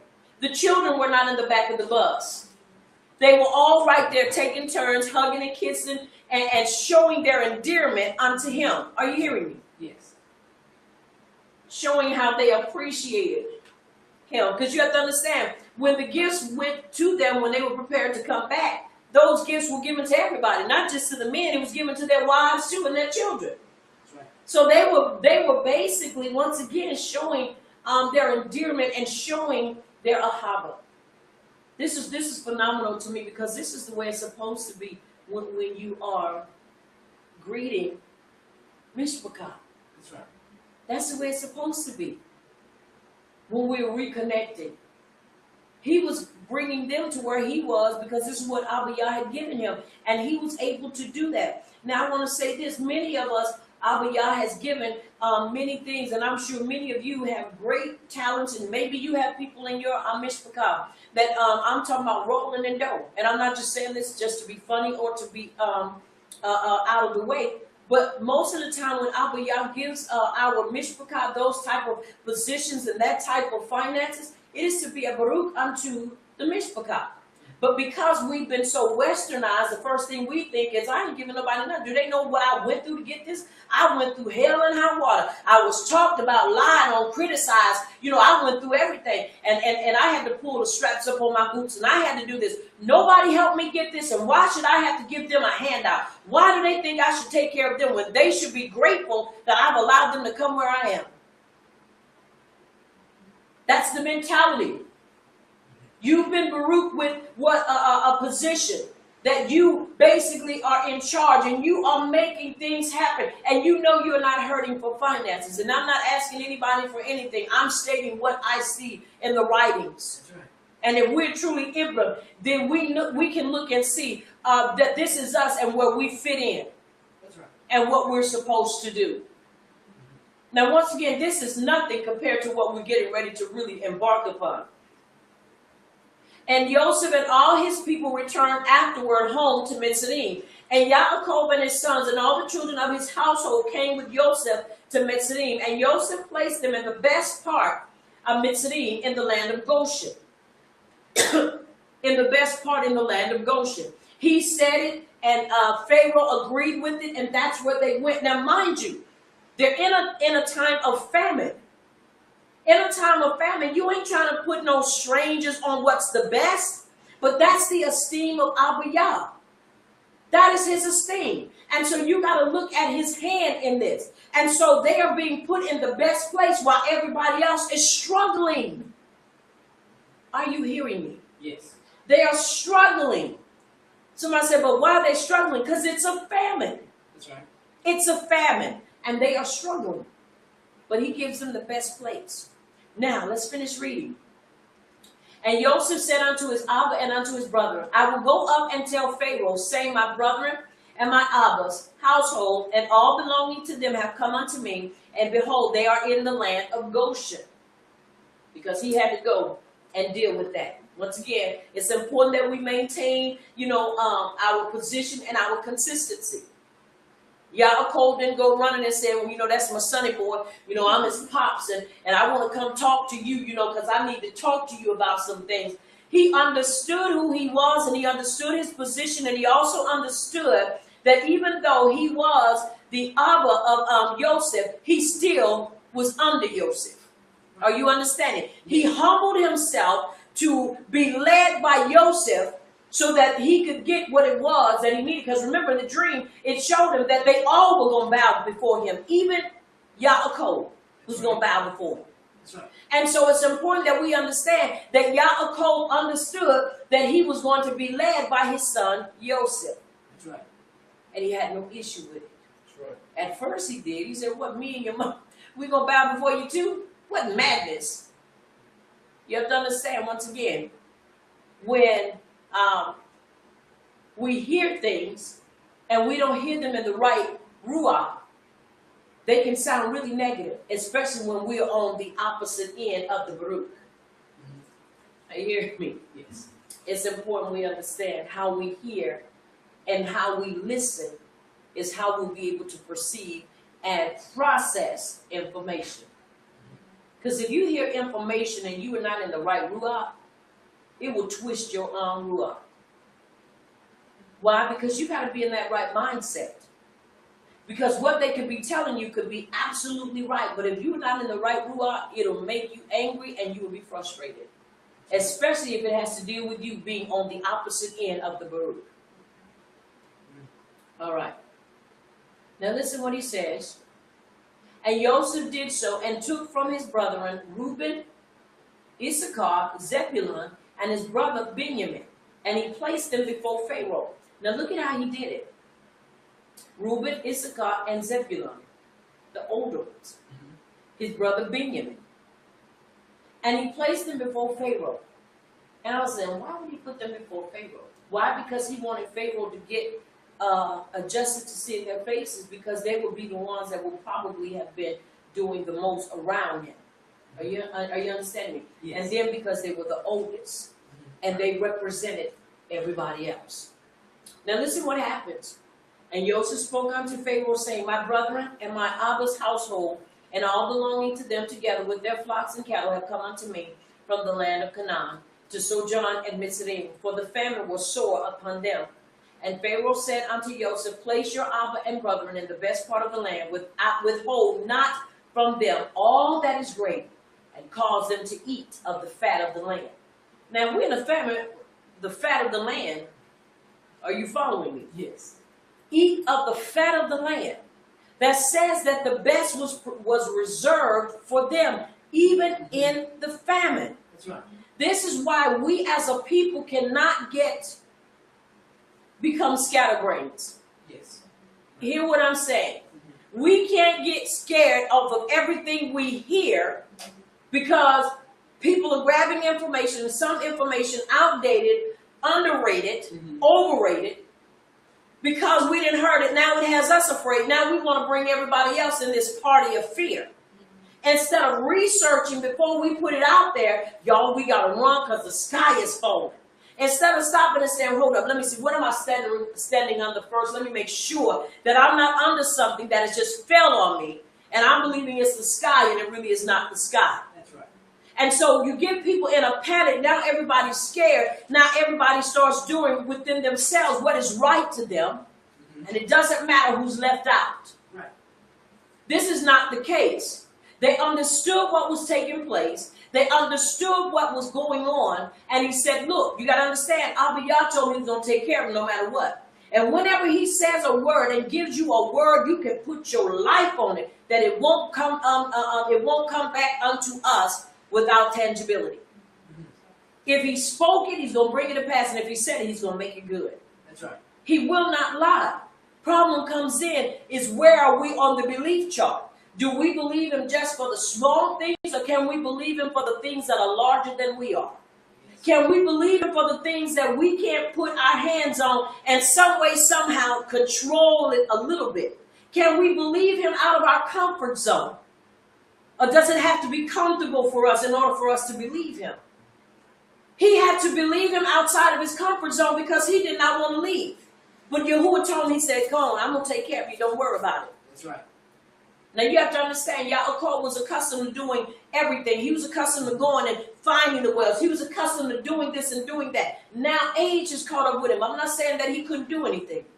But now he's being helped by his oldest son of the Ahava of his life. So you have to understand that's a shift for him. And then in being in Mitzrayim, in a strange land. That's right. But he gets the best. Now listen, and Joseph answered, saying, behold, I have stationed them in the land of Goshen. For they are shepherds, therefore let them remain in Goshen to feed their flocks apart from the Mitzrayim. So they kept them separate. They stayed separate because they understood we are shepherds. And we know that y'all are not. We know that y'all worship them. We do not. And Pharaoh said unto Joseph, do with your brethren all that they shall say unto you. And the sons of Yaakov bowed down to Pharaoh, and they went forth from him in Shalom. And Joseph afterward brought his Abba before Pharaoh. Now, once again, let's look how he does it in a systematic way. He brings the Ak first, then he brings his Abba. Now, this is what really was phenomenal. And Yaakov came and bowed down to Pharaoh, because once again, that's how they did things, out of esteem. And Yaakov baruch Pharaoh. And he then went out, and Yaakov and all his sons and all his household dwelt in the land of Goshen. Now, listen what he said. Listen what happens. And Yaakov came and bowed down to Pharaoh. And Yaakov baruch Pharaoh. Pharaoh didn't baruch Yaakov. That's right. You know why? Because he could not. You can't baruch somebody, first and foremost, that has come to baruch you. That's right. Are you understanding? Yes. In other words, he had nothing to baruch him with. So he could not. But Yaakov baruch Pharaoh. We don't know what the conversation was. We don't know what took place. But we do know he baruched him, and then he left with his sons. Now, mind you, that was a private conversation between Joseph, Yaakov, and Pharaoh. Are you hearing me? Yes. That was that private conversation. And nobody else was in there but them. I would have enjoyed to be in that conversation. I'd have enjoyed to be there with them. Now listen what it says. This is where I really want to get to.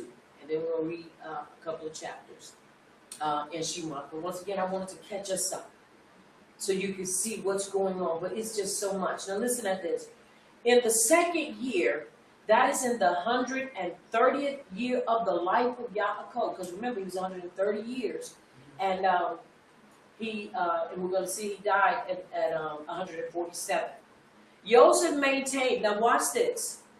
Joseph maintained his Abba and his brethren and all his Abba's household with bread according to their little ones all the days of the famine. They lacked nothing. They lacked nothing. That's right. He took care of his ox, their wives, and their children.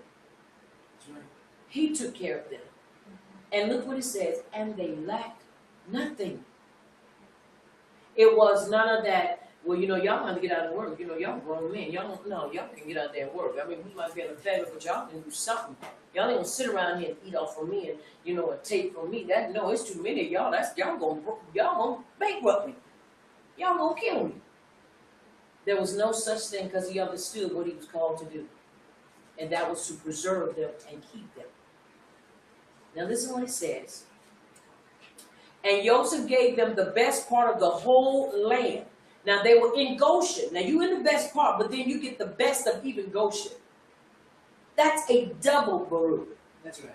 The best of Mitzrayim had they all the days of Joseph. Now listen, once again, they have the days of Joseph. That's important for us to remember. This was all done during what? The days of Joseph.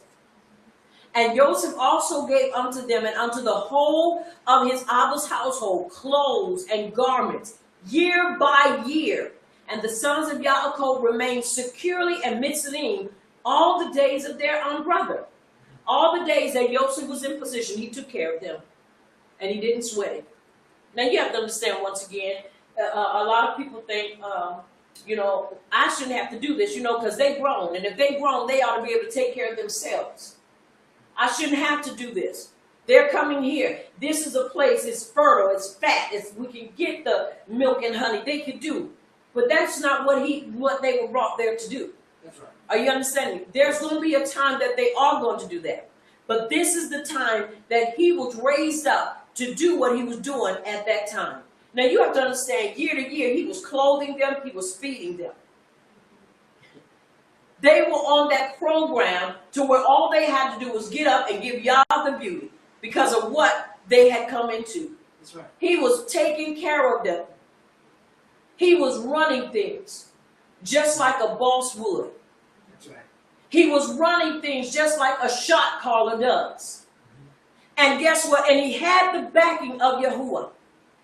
No funny stuff, no looking sideways and cross-eyed, tight about the head. Y'all put me in a pit. Why should I have to give you all this? And let me tell you something. He wasn't giving them no rags. That's right. He was giving them the finest of clothing. Now let me show you how this man here, how smart he was. And once again, you have to understand, Yahuwah magnified what he had, and he was the one who breathed on it for it to increase and continue to move forward. And all Mitzrayim ate bread during the days of famine. Now watch this, from the house of Joseph, for all the Mitzrayim sold all belongings to them on account of the famine. Now, once again, they went to Mitzrayim to do what? To escape the famine. But watch what happens. While they are there, the house of Joseph, meaning also the house of Yaakov, was sustaining them with bread. That's right. Because they sold everything they had. And they were able yet to still have bread to give to them. Now look, because they had to come to them. Right.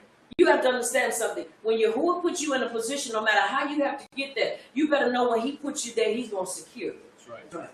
Now listen what it says. And all Mitzrayim ate during the days of famine from the house of Joseph, for all the Mitzrayim sold all belonging to them on account of the famine. So they sold everything they had. Now listen what Joseph did. And Joseph purchased all the lands and fields of Mitzrayim for bread on account of Pharaoh, and Joseph supplied all of Mitzrayim with bread all the days of the famine. Now let me show you once again. He purchased lands and fields, plural, of Mitzrayim. That meant even in Mitzrayim, there's places that we own. Right. That's right. Are you understanding me? Yes. We are the children of power. We are the chosen. You have to understand, every power move they made it, and that power move, we will be able to benefit from it. Because he made power moves when he bought that land. Right. And the fields. Now listen what it says. Of the bread of Mitzrayim for bread.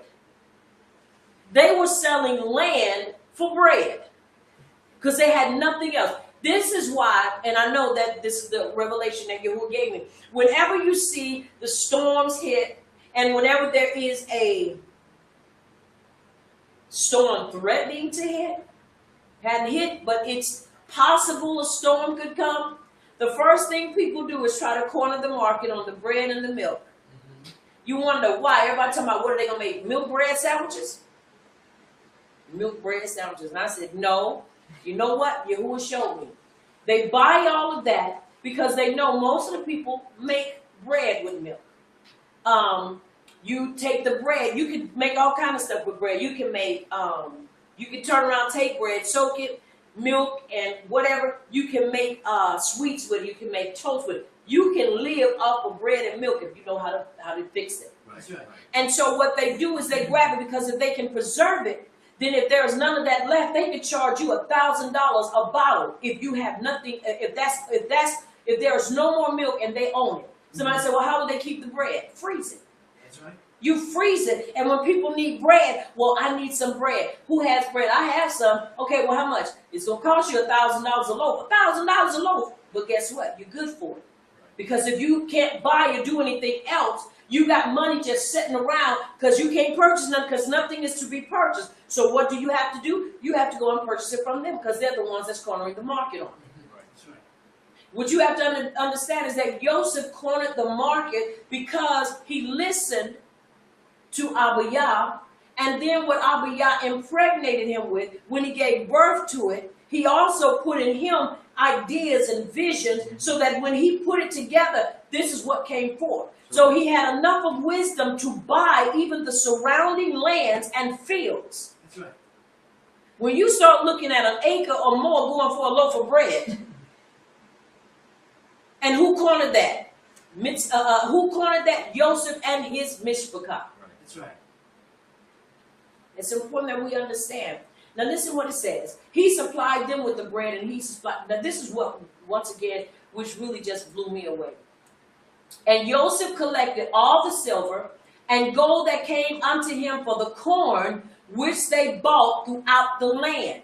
And he accumulated much gold and silver, besides an immense quantity of onyx stones, bdellium, I think that's how you say it, bdellium, valuable garments, which they brought unto Joseph from every part of the land when their money was spent. In other words, when they had no more money, they start bartering with their expensive garments. Right.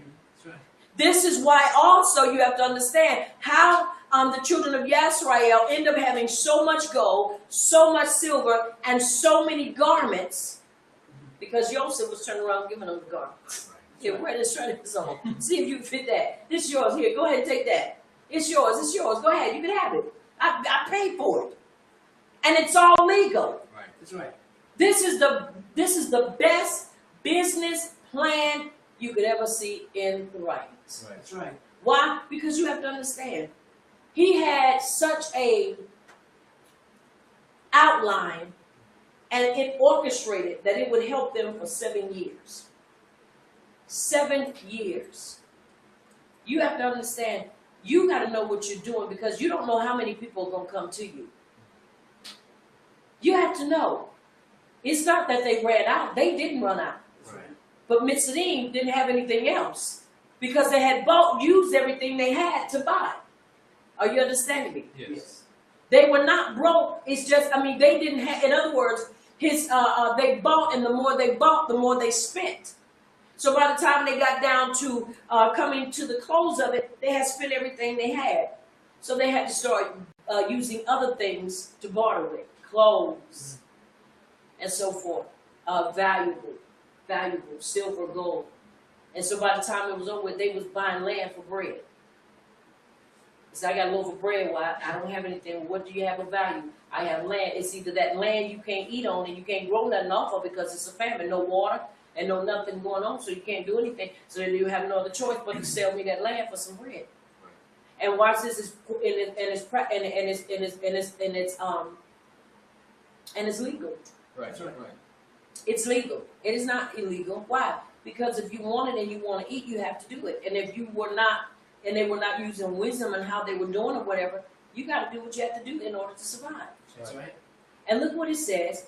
And Joseph took all the silver and gold that came in his hand, about 72 talents of gold and silver, and also onyx stones and bdellium in great abundance. And Joseph went, watch this, and concealed them in 4 parts.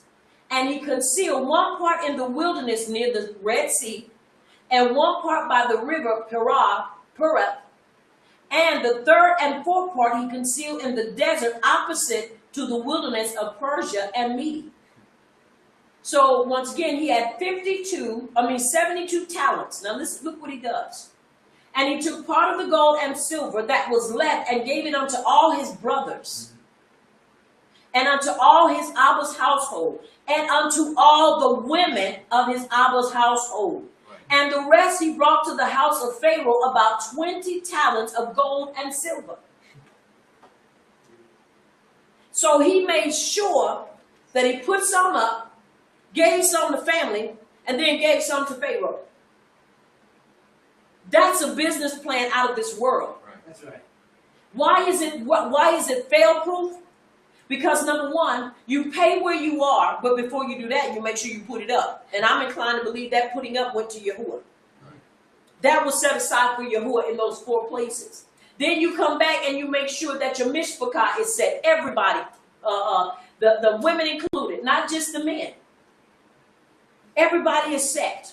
Right. Then you go back to the one that's giving you this authority, because you have to understand 20 talents is still not bad. That's right. But 50 is a whole lot better.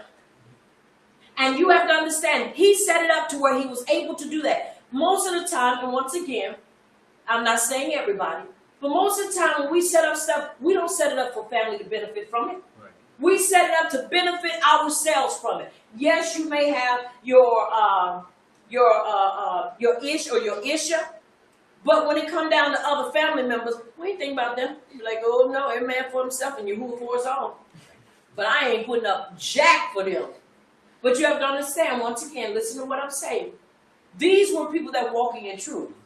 Right. They're not walking in truth. We're not obligated. But they were walking in truth, and he had no issues with them. Now, yes, they kind of raped him over, but you have to understand that was still the will of Abba Yah. That's right. For him to get there so that they could be in the position they were in. They didn't have to work. They didn't have to toil. All they had to do was get up and give Yah the praise. That's right. That's right.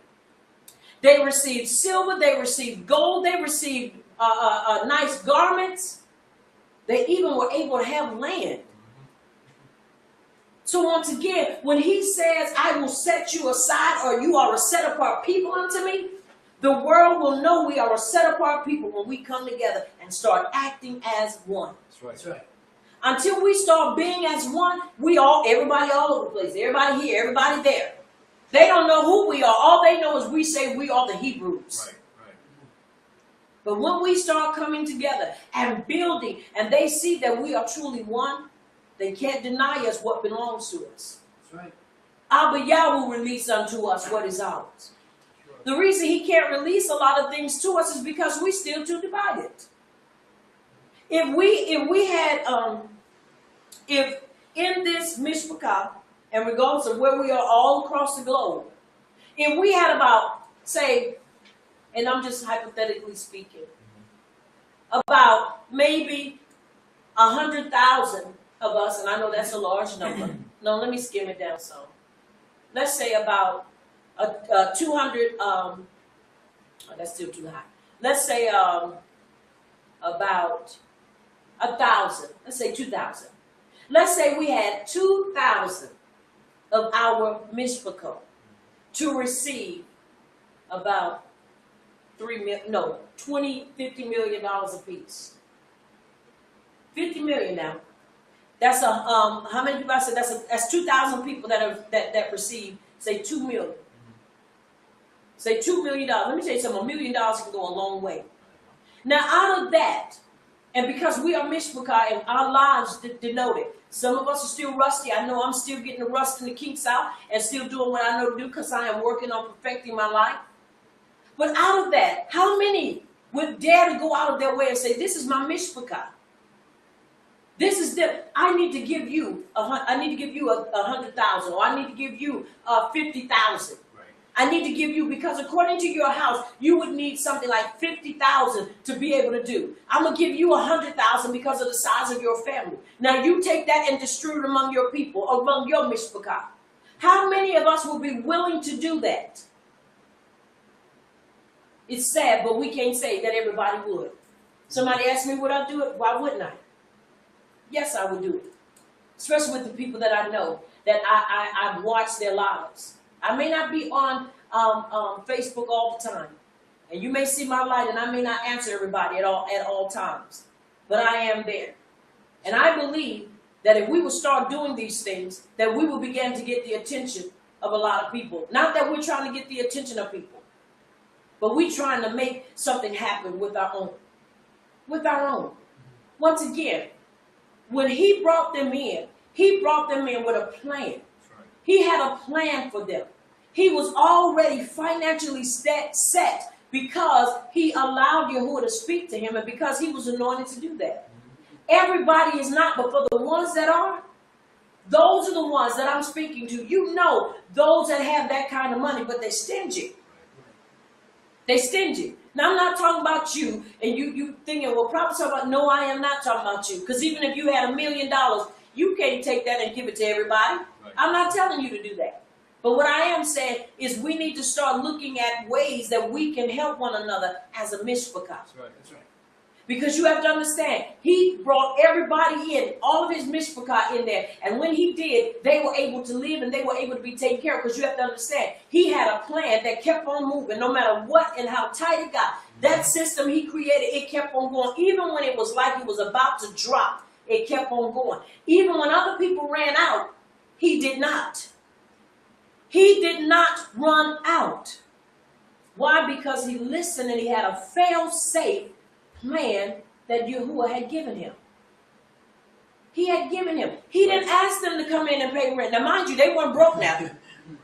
They were not broke. Right. Because when Yaakov sent them, he gave them 60 pieces of silver to take down there a piece. That was 12 of them that went down there. Right. No, 11 of them. I'm sorry, 11 of them. So you do 60, who has a calculator? Do that for me. 60 pieces of silver times 12. And let's see what we come up with. 60 times 12 is 720. 720? Yes.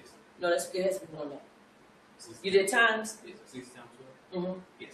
So they had 720 pieces of silver to take down there.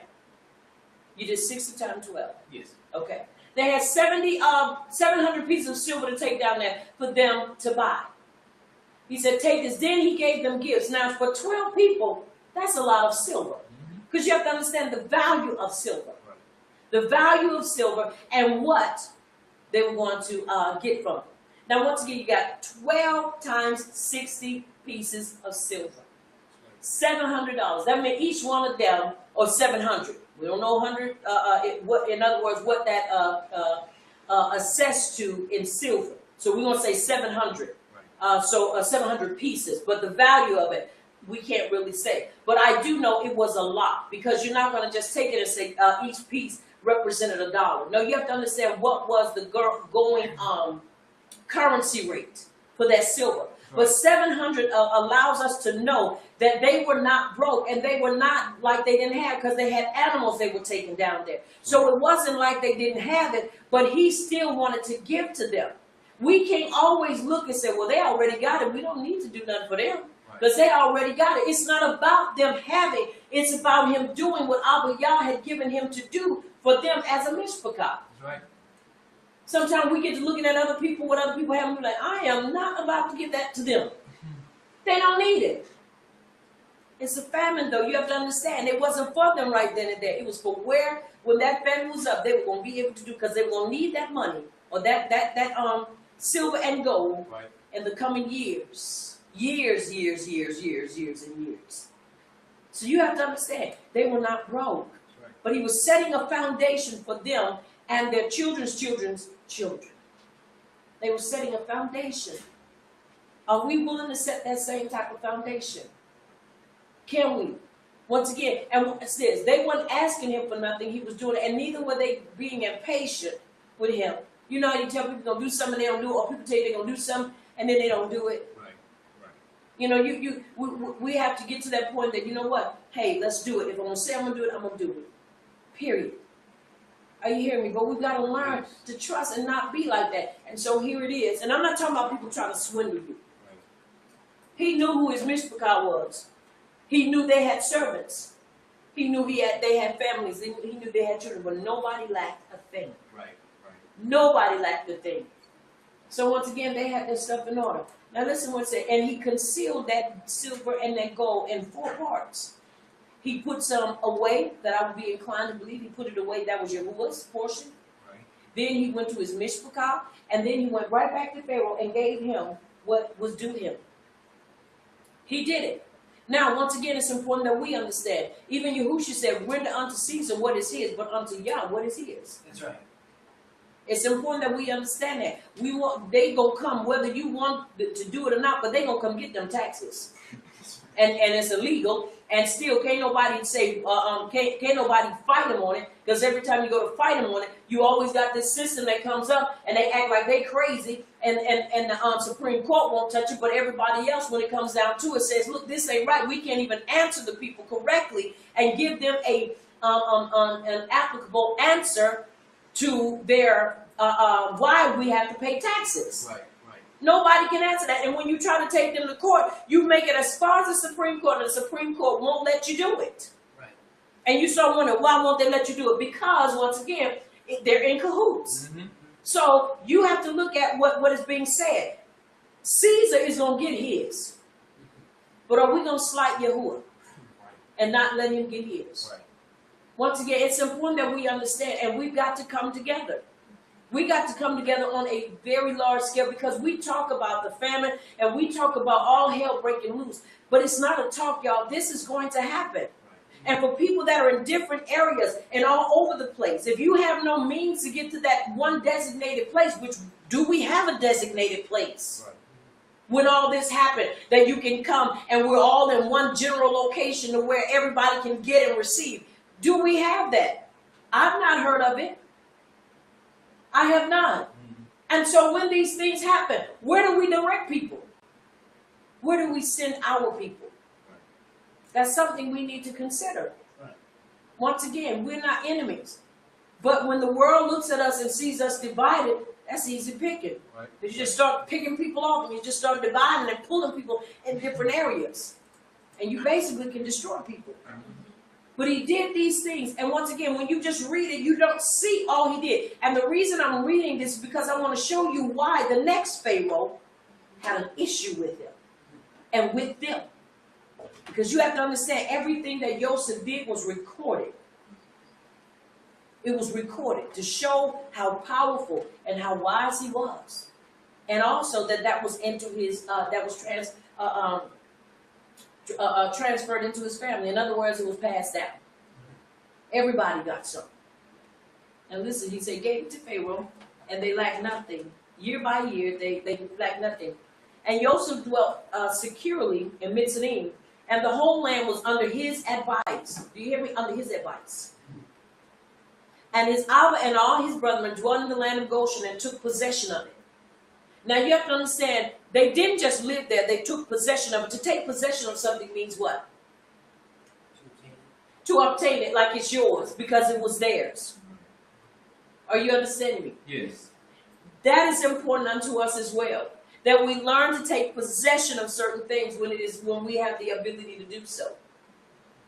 One thing about us as a people, if you look back in history and you see one of the things that we did, we bought land. Because land is what really has value.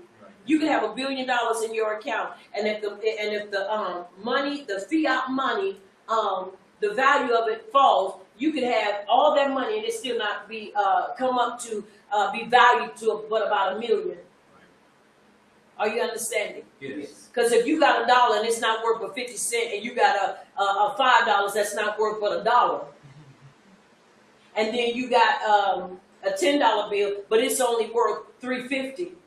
That cuts your money in half. This is why it's important that we understand money is not what has value. What has value is when you have equity, property. That's right. When you have gold, when you have silver, when you have diamonds, when you have onyx, when you have different types of precious gems. That's what's valuable. Because that paper money is going to be just like kindling after a while. Because it already has no backing. No backing whatsoever. Right. None whatsoever.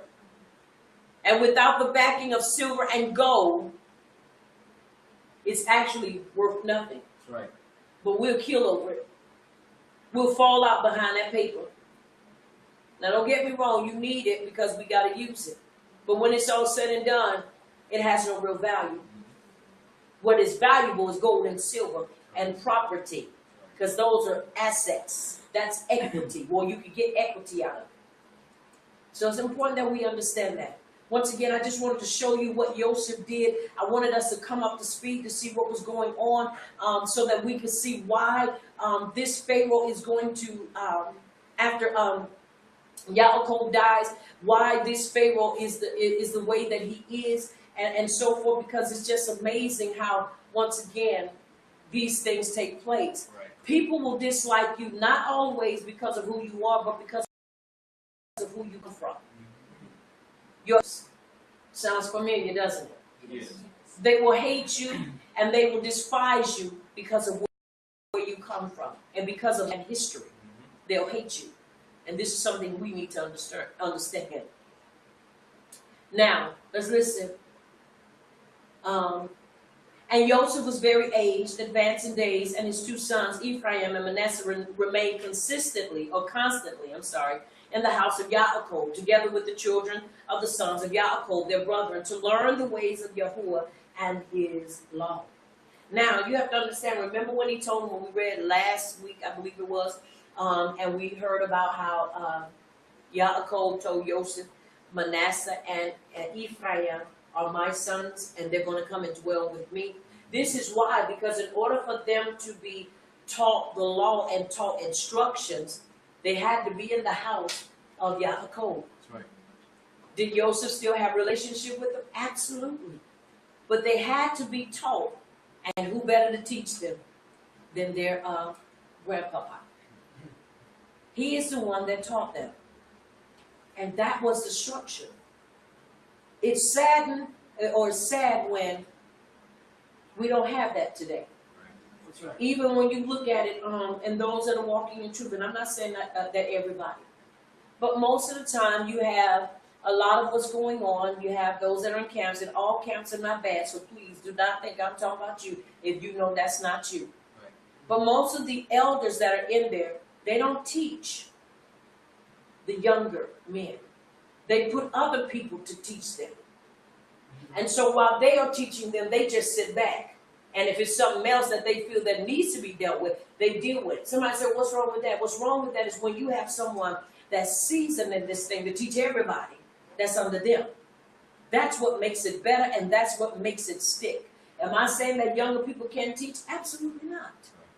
I am not saying that. But look what Yaakov told him. Now, Joseph had to be something to stay in the midst of the Mitzrayim, stay in Mitzrayim and stay in the midst of Pharaoh and not lose his identity, even though you couldn't see him and recognize him because he was all painted and covered up. He was able to hold on, but he understood that was not his position. That's right. They ain't taking my children. They ain't taking mine. They ain't putting them over there for him to raise them and teach them all that. They can stay with me. They were there with him, and he taught them. Are you understanding? Yes. That was the way they were doing things. Nowadays, it's sad, but we have a lot still to do while we have this tiny bit of time to do it. And that is to teach our people to look and to clean and his instructions and his guidance for our lives. It's important that we understand that. Now, in chapter 56, we read about Yaakov dying, and we read about everything that's taking place and how, once again, I told you how when they got to Machpelah, I believe that's what it is, to be buried, Esau encountered them, and he basically lied and said there was nothing so. But if you read in, I believe it's in chapter 53 or 54 in the book of Yasher, you will find out that there was an agreement that was made between Esau and Yaakov. Once again, when we don't see these things, we are oblivious to what's going on behind the backstory, behind the backstory. And Yaakov and Esau, when they got ready to bury Isaac, there were property and there were material, household things and money, silver and gold. And so when they buried him, there was a truce that was supposed to be made. No, he didn't give back what he sold. He had to keep it. He said, look, but I will tell you this. He said, because you have nothing, he said, you can have everything of Isaac's possessions. All the gold, all the silver, all the furniture, that's all yours. You can have it. He said, I don't want any of it. All I want is what's mine, and that's the land. That was an agreement. Now, after Yaakov died, because there was nobody there, Yaakov was smart. Because I believe this is why him and Joseph and Pharaoh talked. Because he wanted to ensure that when he died, that there would be a will, what we call a will, a last will and testament, that there would be no dispute because he knew his brother. He knew him. So I believe they had it drafted, and drafting it, making sure it was sealed. So once it was sealed, whenever it came time and they needed to go to it and go in it, they will be able to go in it and be able to get the information that showed that this is what took place. Because Joseph would be able to be one that would witness it in the presence of Pharaoh or vice versa. So when they get there, now mind you, y'all, it's just beautiful. If you have the book of Yasher and you have not read it, it's Yahweh. You need to read it. Because when they get ready, he embalms him. And I wondered why he embalmed him. Because the procession was very long. They had all a Mitzrayim to follow them. They laid down, like when they met him, when they got ready to bury him, they did it the same way. And he strategically positioned his sons. He positioned,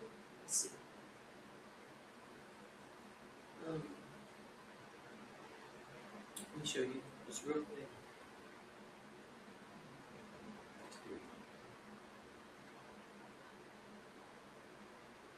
He positions them in a strategic manner.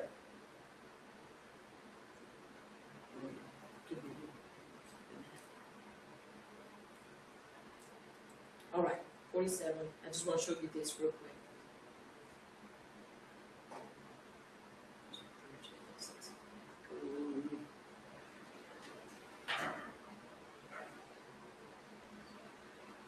All right, let's see. Okay. Because there were certain ones that were supposed to carry it, his sons, and Joseph, because he was a king, he told him not to let him do it. And Levi, he was not supposed to do it because he had to carry the Ark of the Covenant. And so the way he strategically positioned. Now, when he died, after he had given the last instructions, y'all, it was just it's Ya'apah in one breath, and then it's a tearjerker in the next, because everybody wept. Everybody. It was a time of mourning in Mitzrayim. And he told Joseph, he said, leave not your brethren to the inhabitants of Mitzrayim. He said, neither hurt their feelings, for behold, I consign them to the hand of Yahuwah, and in your hand to guard them from the Mitzrayim. And the sons of Yaakov answered their Abba, saying, O our Abba, all that you has commanded us, so will we do. May Yahuwah only be with us. Now, once again, he making sure they get this thing right before he closes his eyes. But I'm trying to find that place where it says, okay, here it is. Now, he's going to be buried in the land. He said, go with into the land of Canaan to bury me. Yehuda, Issachar, and Zebulun shall carry my bier at the eastern side. Reuben, Simeon, and Gad at the south. Ephraim, Manasseh, and Benjamin at the west. Dan, Asher, and Naphtali at the north. You have to understand, even when they come out, and you see how when Moshiach strategically positions them when they're coming out and when they're marching, they are positioned in this position. Right. Even when they camp, you see that they are encamped in this special way. These are the areas that we can look for our people. Are you hearing me? Yes. Because this is why he positioned them. He said, but Joseph and Joseph and Levi won't, but Manasseh and Ephraim will take their positions. Now they go on down, and once again, I want to just show you this. And like I said, I want to read. I know time is late, but I want to read at least chapter 1 and chapter 2 of Shema. Now, once again, look at this. And they rose up and they tore their garments and they wept. And his wife, when she heard it. Now, let me tell y'all something. When Joseph's wife heard that Yaakov had passed, she ran and grabbed sackcloth, put it on her with her maidens, and they ran and they mourned with him. Now, tell me he was not teaching his wife. Right. Are you understanding me? The ways of Torah. Right. She went, and everybody else went, because you have to understand. Joseph had such an impact on Mitzrayim that they were doing things the way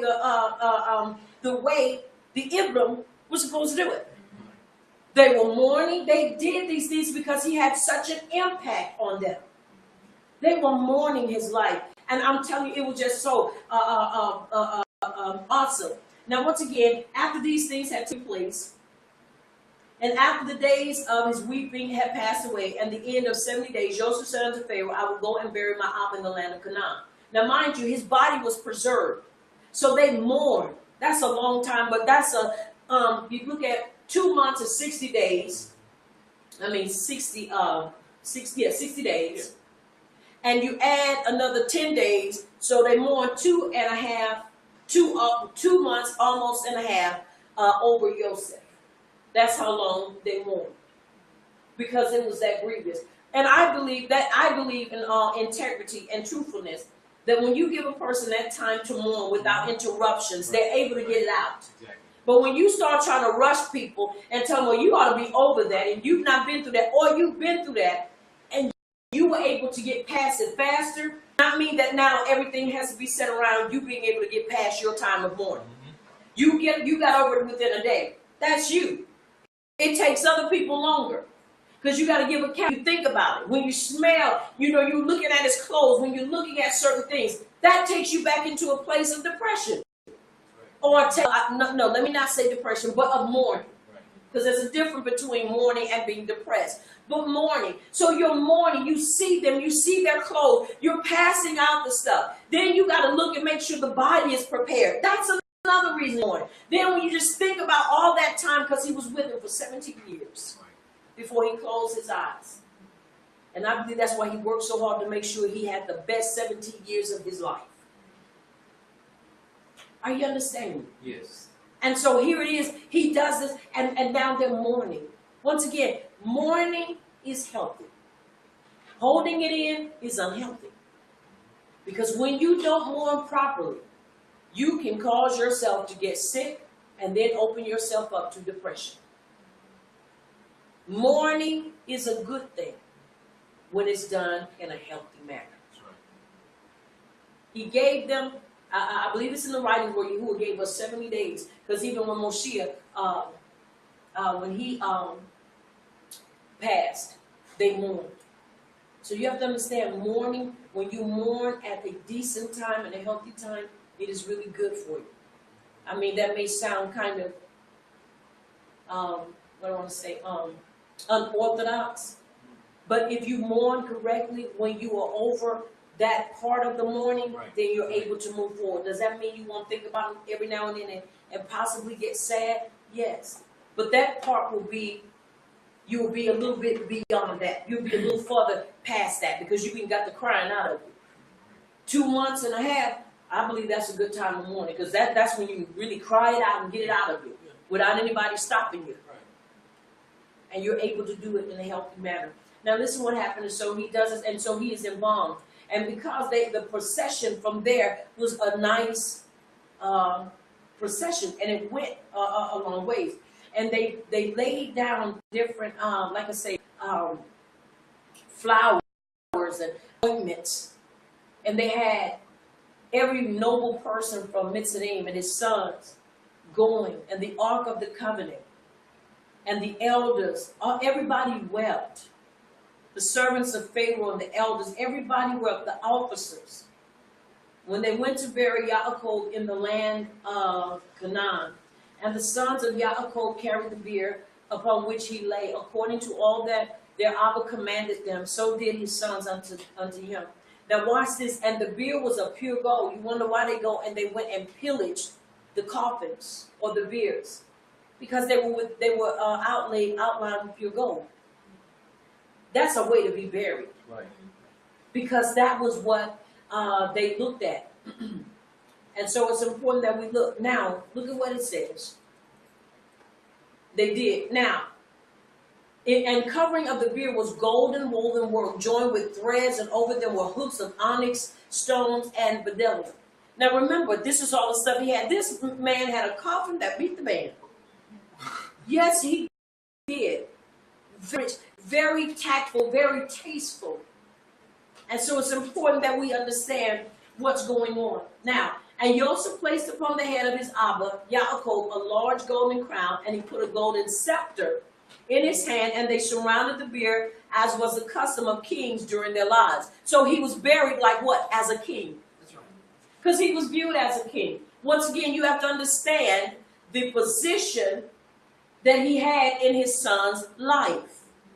He revered him as a king, even though Yaakov didn't look at himself as a king. He just saw himself as a servant of Abba Yah. Right. But his son saw fit and thought it fit and thought it not robbery to take some of that gold he had and the precious stones and invest it in his life during his time of burial. Now, a lot of people say, well, that's going overboard. No, when you know somebody's been in your life and they're worth that plus more, right. You don't have an issue with going out of the way because they already had it. Mm-hmm.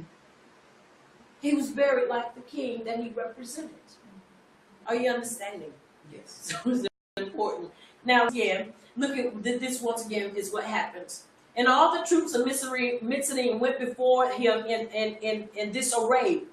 At first, all the mighty men of Pharaoh and the mighty men of Joseph and all of the rest of the inhabitants of Mitzrayim, were all girded with swords and equipped with coats of mail, and the trappings of war were upon them. So they had everything. They had everything. Are you hearing me? Yes. They had all kinds of, and they looked well. They dressed well. They were going. You have to understand, this was not, it was a mourning, but at the same time, it was a celebration. That's right. A celebration. Now look at how they did this. Once again, I just want to show you this for those that may not have the book of Yesher and may not have been able to read this and see, once again, the backstory behind this, how awesome it was, and then to see the ahava of a son towards his Abba, because he felt within his heart that he deserved that. And when you look at the life of Yaakov, I say he did. Right. I'm not saying that he did everything right, no, but I am saying that what I've seen of him and what I saw, he did what he felt was right. Are you understanding me? Yes. Do I agree? Absolutely not. I don't agree with everything he did, but I can say this much, that he kept Abba Yah first. That's right. He kept him first. Now, listen what it says. 50. Now look how they did. And 50 of Yaakov's servants went in front of the bier, and they strewed along the road myrrh and aloes, and all manner of perfume. And all the sons of Yaakov that carried the bier walked upon the perfumery. And the servants of Yaakov went before them, strewing the perfume along the road. Now understand, they were barefoot. They were barefoot. They had no shoes on, so they were walking on this. And every time they walked over, it gave up a sweet smell. Are you understanding? In other words, that was symbolic of that one who now is going on, left such a sweet aroma in the earth. We just want to show it. We want to show it through this procession. Are you hearing me? So everybody in the neighboring counties and cities that I want to say, they could smell what was going on. Because that's a lot of people. That's a lot of people to be doing that. Now listen what it says. And Esau heard the report, and then he got up, and I'm going to kind of skip past that. But he gets up, and he and his sons and all of those that are with him in the land of Seir, they go, and they're waiting at the cave. But on their way there,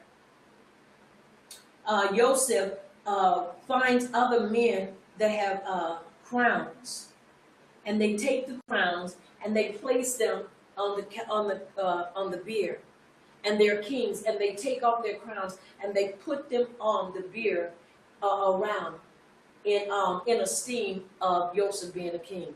Yaakov being king. Y'all have to understand, when we as a people do stuff, we do it in a big way. That's right. Especially when it is somebody worthy of it. Worthy of this. Now, once again, as they went through, this is what was going on. And these people heard, and they became a part of the procession. And this is where they get into the brawl, and from there. And they basically, the family started brawling at the funeral. Because they did not want to let him. Now, let me tell y'all something. They fought a good minute. Because it took them a minute to put him in the cave in which he fought. They fought, I'm not talking about an hour or two. It's like they fought some days. His body was embalmed and perfumed so it wouldn't go bad, because remember, they warned him 70 days.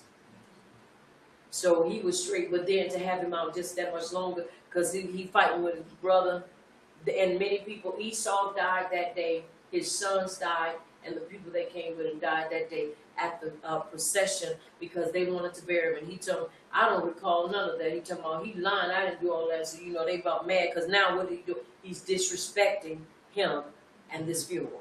That's right. So they got to brawl, and like you see at these, oh my goodness, at these funerals. But it's amazing, once again, of how we see these things. Now, let's read this. I think it's about 25 verses in chapter 1 and chapter 2. And we can get these, and we'll take up your Yahuwah willing on tomorrow. Y'all still with me? Yes. All right, let's read chapter 1. Let's do 5 verses, please. Now, once again, I wanted us to see all that. Why? Because I wanted to bring us up to speed on what's getting ready to take place now. Now we're looking at, once again, this is Shema, names. We're looking at names, and so we're going to look at some genealogy, and we're going to see some things from here. Just a little bit, like I said, chapter 1 and chapter 2. We want to get into that. All right, let's read. Shema chapter 1. Now these are the names of the children of Yasharel, which came to Mitzrayim.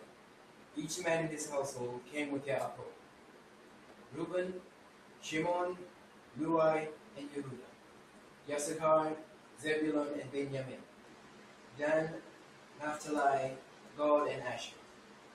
All those who were descendants of Yaakov were 70 persons, for Yosef was in Mitzrayim already. And Yosef died, and all his brothers, and all that generation. And it is so. And it is so. Now, once again, it's important, like I say, everybody in that generation died, so everything that was with them died as well. History, the stories, those that were not recorded, they died as well. Are you understanding? Yes. They died. And so now we're getting ready to see a different setting. But you can see why this Pharaoh had a problem with this generation. Are you understanding? Yes. All right, let's read. 6, 7, 8, 9, and 10, please. Yeah.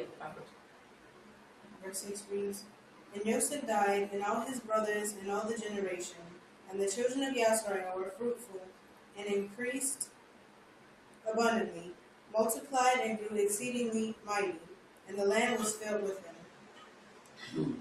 Now there arose a new king over Mitzrayim, who did not know Joseph. And he said to his people, Look, the people of children of Yasrael are more mightier than we. Come, let us deal wisely with them, lest they multiply. And it happened, and in the event of war, that they also join our enemies and fight against us, and so go up out of the land. And it is so. And it is so. Now, once again, you have to look at the backstory of this.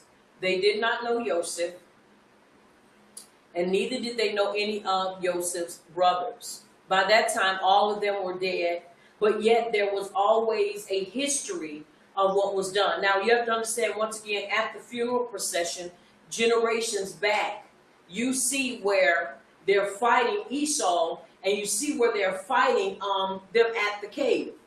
You see where there's an ongoing battle, and this battle continues to go on. Esau constantly, his son constantly raises up, fighting them, trying to basically annihilate them. And so we see that they multiplied. Did you see where it says they were fruitful and they began to increase and they multiplied? Now, mind you, these are their what? Children. Right. They're children's children, and they're being fruitful and they are multiplying, because this is what Abiyah said would happen. Now, as we see, once again, they're fighting, and after the fighting, we see he begins, the family of Esau constantly wars with Yaakov, and as they continue to war with Yaakov, these things are being recorded by who? By Pharaoh, those in Mitzrayim. Because you can't go out and do something and nobody see it. And you have to understand the hand of Abiyah was on them. It didn't take but a few of them to do what his name was Zepho. That was Esau's son, Zepho. I think that's how you say it, Zepho, a Zepho. Zepho, a Zepho. And he basically put him, because he kept him alive, Joseph, so that he would not, basically, so that there would be excuse me, a family member left. He wouldn't kill it. But the rest of them, they died at the hands of cousins. Are you understanding me? They died at the hands of uncles. They died at the hands of those that were there in that battle. They died. But he kept him alive and he kept him in prison. But when he got out of prison, he began to stir up with this generation. After Joseph, he began to stir up with that generation battle after battle. Well, watch this. Yahuwah was with them, whether it was 30, whether it was 130.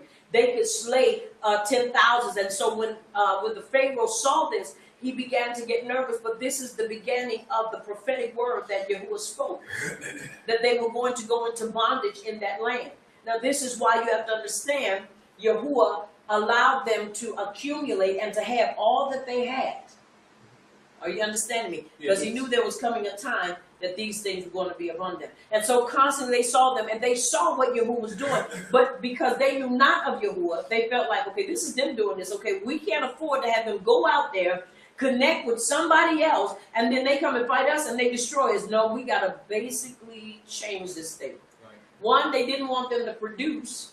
Two, they did not want them to maintain their strength, so they started doing a whole lot of things as we see what's going on here. And verse 11, let's read. But it says, let's go, unless they go up out of the land. Now, here it is where he's saying we can't afford to let them leave. It's so many of them. So now he's saying we're going to put them on lockdown because we don't want them to go out there and side with anybody else. Okay? All right, let's read. 11, 12, 13, 14, 15.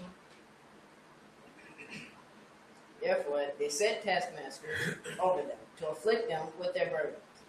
And they built for Pharaoh supply cities, Pithom and Ramses. But the more they afflicted them, the more they multiplied and grew. And they were in dread of the children of Yasser. So Mizraim made the children of Yasser serve with root. And they made their lives bitter with hard bondage and mortar and brick, and in all manner of service in the field. All their service in which they made them serve was with rigor. Then the king of Mitzrayim spoke to the Abraham midwives, of which the names of was Shipriah, and the name of the other and it is so.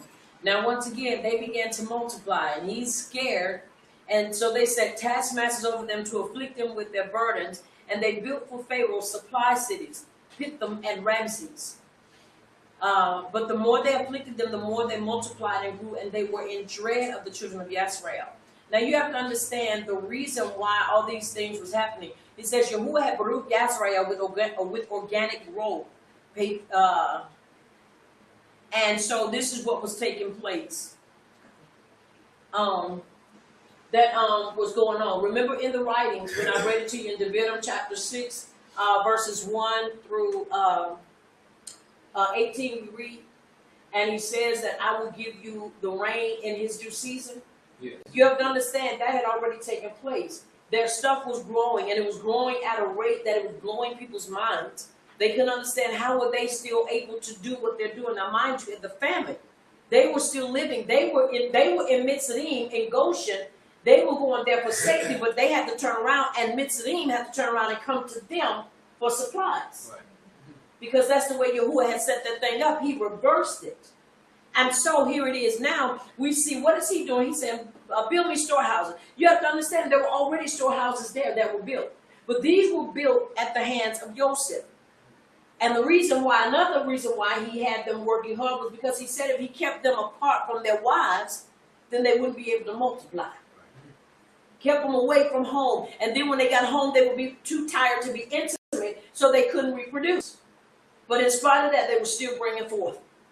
Are you understanding me? Yes. So now we understand they were doing that because they were saying, we're going to make sure that we throw a birth control method in there. We make them too tired and keep them out. They won't be able to be intimate.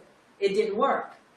And so they made it severe because they kept on what? Reproducing. Why? Because it was at the hand of Yahuwah. That's right.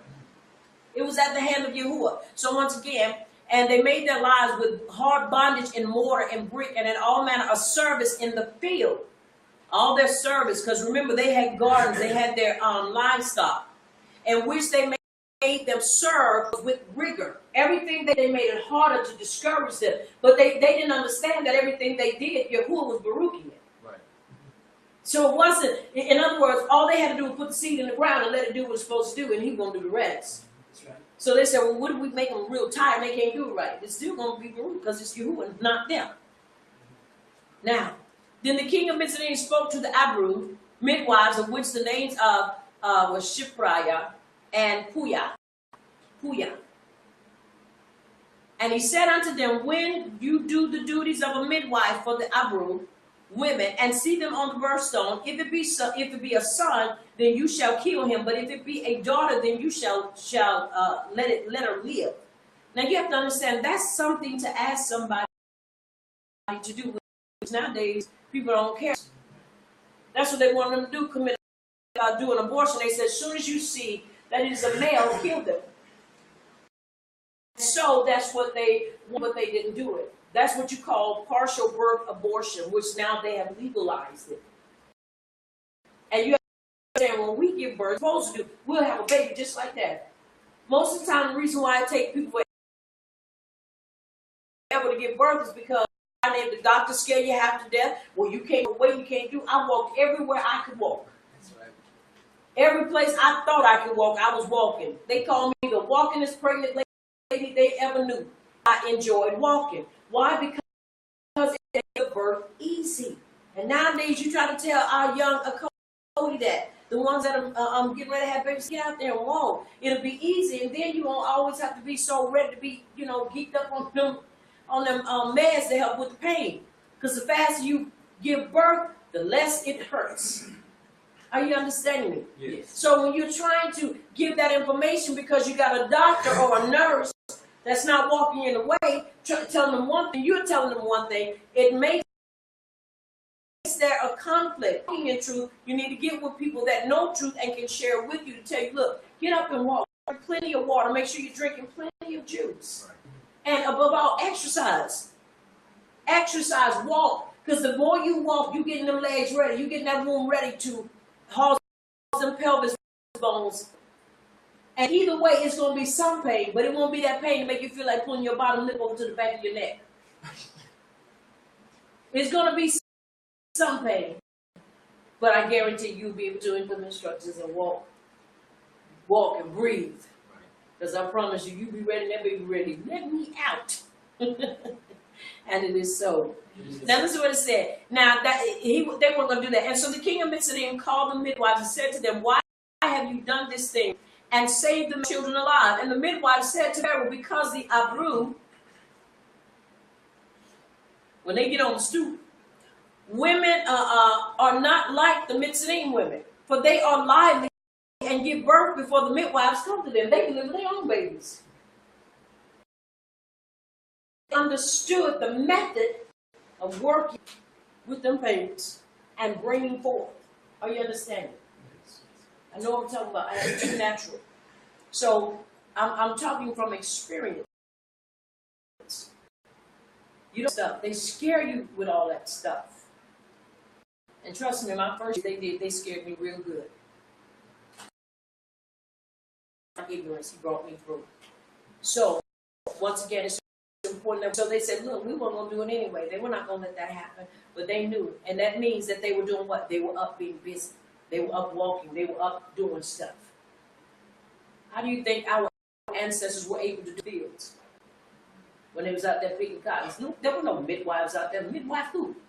They had to give birth out there in the fields and then cut the umbilical cord and do whatever and keep on going. Because if they didn't, then they would end up dying. So you have to understand, they were ready for that. I mean, it's wrong, but they were ready for it because that's how they knew. They knew what to do. So if you ever want to look at a superwoman, look in the mirror. Because that's the true original superwoman. When you give birth in the fields and still turn around, nurture, nurse, and still be bleeding and do what you got to do. That's a real superwoman. That's right. So when y'all go looking at Wonder Woman, that ain't no Wonder Woman. You want to see a Wonder Woman and a real superwoman? Look in the mirror and you will see the real superwoman and you will see the real Wonder Woman. Are you understanding me? Yes. They couldn't do it. They couldn't do it. We had to do it. You understand it? Yes. We had to do it. All right. Let's listen to what is said here. And let's read verse 20, 21, and 22. And then we'll go to chapter 2.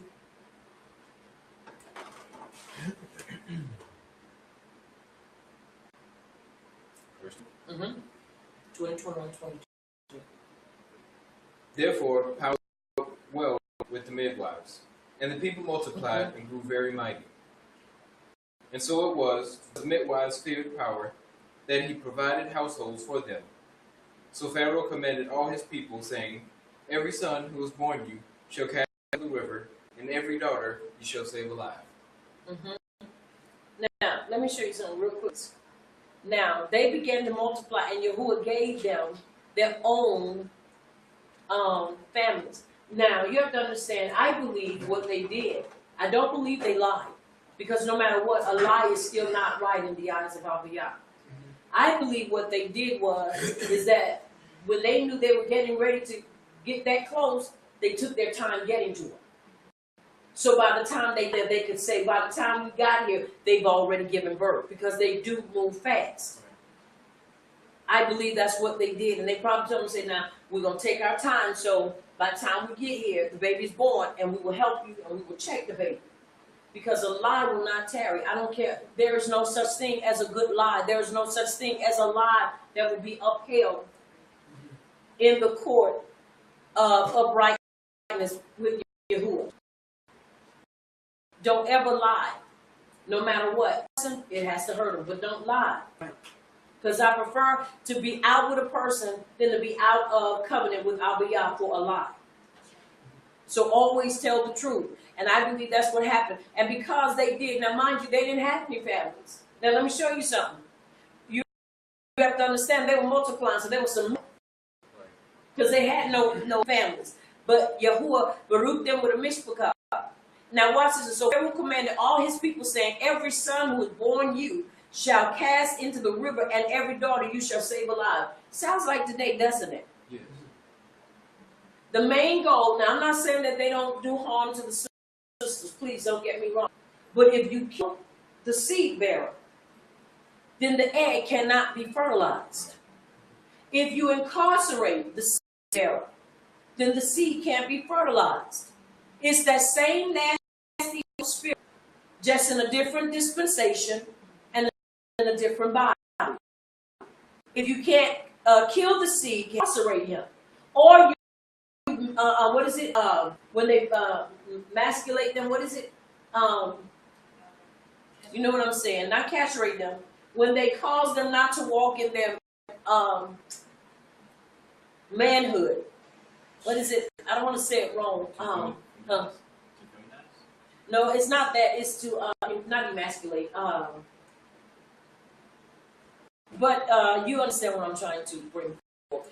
It is when a man loses his manlyhood or his masculinity. What is that? Emasculate? How do you say that? Emasculate. Okay. In other words, take away his ability or desire to be a man. Then you stop the progression and the growth of a nation. Right. This is why you have so many of them endorsing, so many of them putting and saying, it's okay. You know, he's funny. Oh, he's a faggot. Oh, he is this. He's a homosexual. Or he is his other partner. When you have those things and it is acceptable, then guess what happens? Those that struggle with it, instead of getting help, will fall right into it. Because it is accepted as the norm, and it is not. And this, our women some of us end up turning to Europeans, Chinese, Muslim, because our brothers, not all of them, if they're not incarcerated, they want what you want. You in competition with them. We have to pray, y'all. We really have to pray. We have to pray, and not only pray, but we have to truly be a witness of the power and of the esteem of Abba Yah. Right. Because there's a lot going on, and the assault and the attack is against us, and against us being able to reproduce. Now, a lot of people say, well, that's why polygamy is. No, I believe polygamy is in place because the enemy wants to continue to make you believe that you are the one that controls this. We don't control it. Abba Yah does. Right. Because you have to understand, Sarah was 199 years old, and Yahuwah opened up her womb, and she brought forth, and I believe she would have brought forth more, but she died. So it's important that we understand Yahuwah has a way that's far beyond us. You have women at 70 years old giving birth, and then people want to be dumb. She too old, really? But it's okay for a 12-year-old that have no breasts to get pregnant. Nowadays, nowadays they do because that they take him because of the food they're eating. But for a naturally 12 years of age who is not produced, but she can get pregnant, and everybody is okay with that, I have a problem with that because she's not mature. Right. But it's okay. But once again, a 70-year-old woman, or 70 years young, gave birth to a Ya'apah son. And somebody talking about, how's she going to take care of him? I said, well, if she got him, she could. And I went on there and I blasted them. Because if he wants to begin to cause us as a people, some of us that are older, and when I say us, I'm talking about y'all, as a people, want you to bring forth and give birth. If you're 70, 80, 90, then rejoice. Because that's his doing and not man. That's his doing. That's right. He can do what he wants to do. And there not be any repercussion behind it. That's his doing. If he wants to use your womb when you get older, let him do it. Because it's about us maintaining and reproducing and teaching and training up our children in the way they should go. And that's the way of Torah. And it is so. All right, let's read chapter 2 real quick, please. Let's read 5 verses.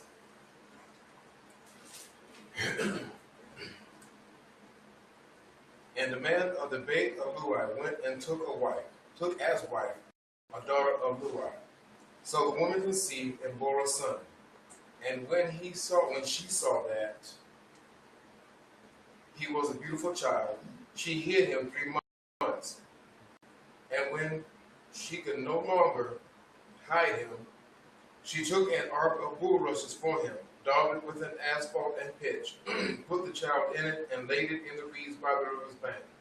And his sister stood afar off to know what would be done to him. And the daughter of Pharaoh came down to wash herself at the river. And her maidens walked along the river's side, and when she saw it among the reeds, she sent her maid to get it. And it is so. And it is so. Now it's amazing. I just reading verse 3 once again. Now you have to understand, it wasn't just the men that were doing that. It was the women, because she made him a little ark. Right. That meant she had to be skilled in that as well. Yeah. She had to, because he would have sunk and he would have drowned. Yeah. So she had to know exactly how much, so it wouldn't, the fumes wouldn't get him. So she had to be able to put it in there to where he could be comfortable.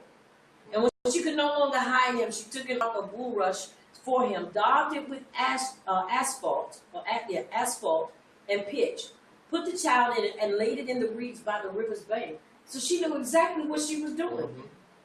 Mm-hmm. She did it. That meant she was skilled in what? Building. Right. She had some skill. And then she had me right there to watch what.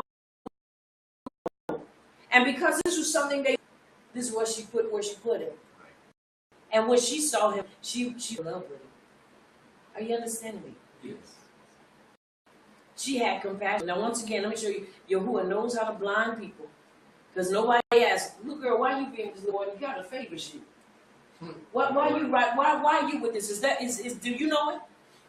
But Yahuwah knows how to conceal a thing and yet keep it open. Right. Knows how to conceal it, but yet keep it open. All right, let's read 7 and 10, please. Verse 7. Then his sister said to Pharaoh's daughter, shall I go and call a nurse for you from the Abraham women? Now hold that. I'm sorry. And the reason why I say that, because when she got ready to bathe, nobody was supposed to be down there. No Hebrews or Abru was supposed to be down there. That was a time of private, her private time. Now once again, he knows how to conceal a thing and yet have it wide open. Nobody questioned, look, why are you here? Y'all not supposed to be down here during this time. You're not supposed to be here. What connection? And then she is bold and says, you want somebody to nurse him? Now, once again, you can look at the probability. What woman would have milk in her breast at this time unless it's her child? To be able to nurse him. Are you understanding me? See, when you don't know how to put the numbers together and you're not really thinking that hard, you miss a lot of stuff. So his Ema was able to do what she desired to do, and that was to raise him and continue to nurse him. Are you understanding me? Yes. And she didn't have to worry about going through all them changes and all that stuff, which is a whole nother story. But anyway, anybody know what I'm talking about? And so she was able to get him and nurse him, and nobody questioned, is this your child? Nobody questioned that at all. That's amazing, once again. Okay, let's read. Verse 8. And Pharaoh's daughter said to her, so the maiden went and called the child's mother. Then Pharaoh's daughter said to her, take this child away and nurse him for me, and I will give you your wages. And the woman child nursed him. And the child grew, and she brought him to Pharaoh's daughter, and he became her son. So she called his name Moshe.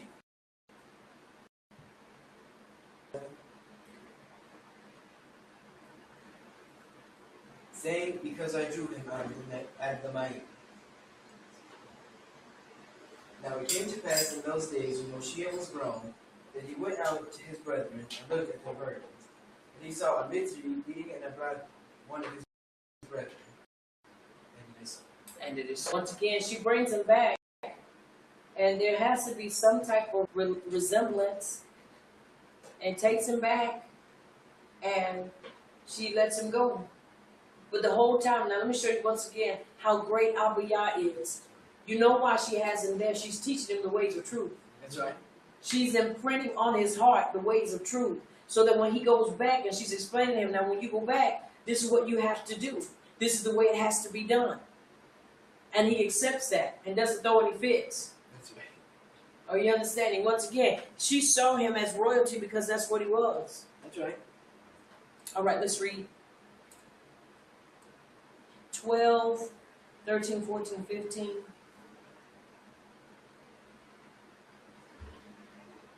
Verse 12. So he looked this way and that way, and when he saw no one, he killed the mitzvah and hid him in the sand. And when he went out the second day, behold, two Hebrew men were fighting. And he said to one who did the wrong, why are you striking your companion? And he said, who made you a prince and a judge over us? Do you intend to kill me as you killed the mitzvah? And Moshe feared and said, surely this thing is known. When Pharaoh heard of this matter, he sought to kill Moshe, but Moshe fled from the face of Pharaoh and dwelt in the land of Midian. And he sat down by a well.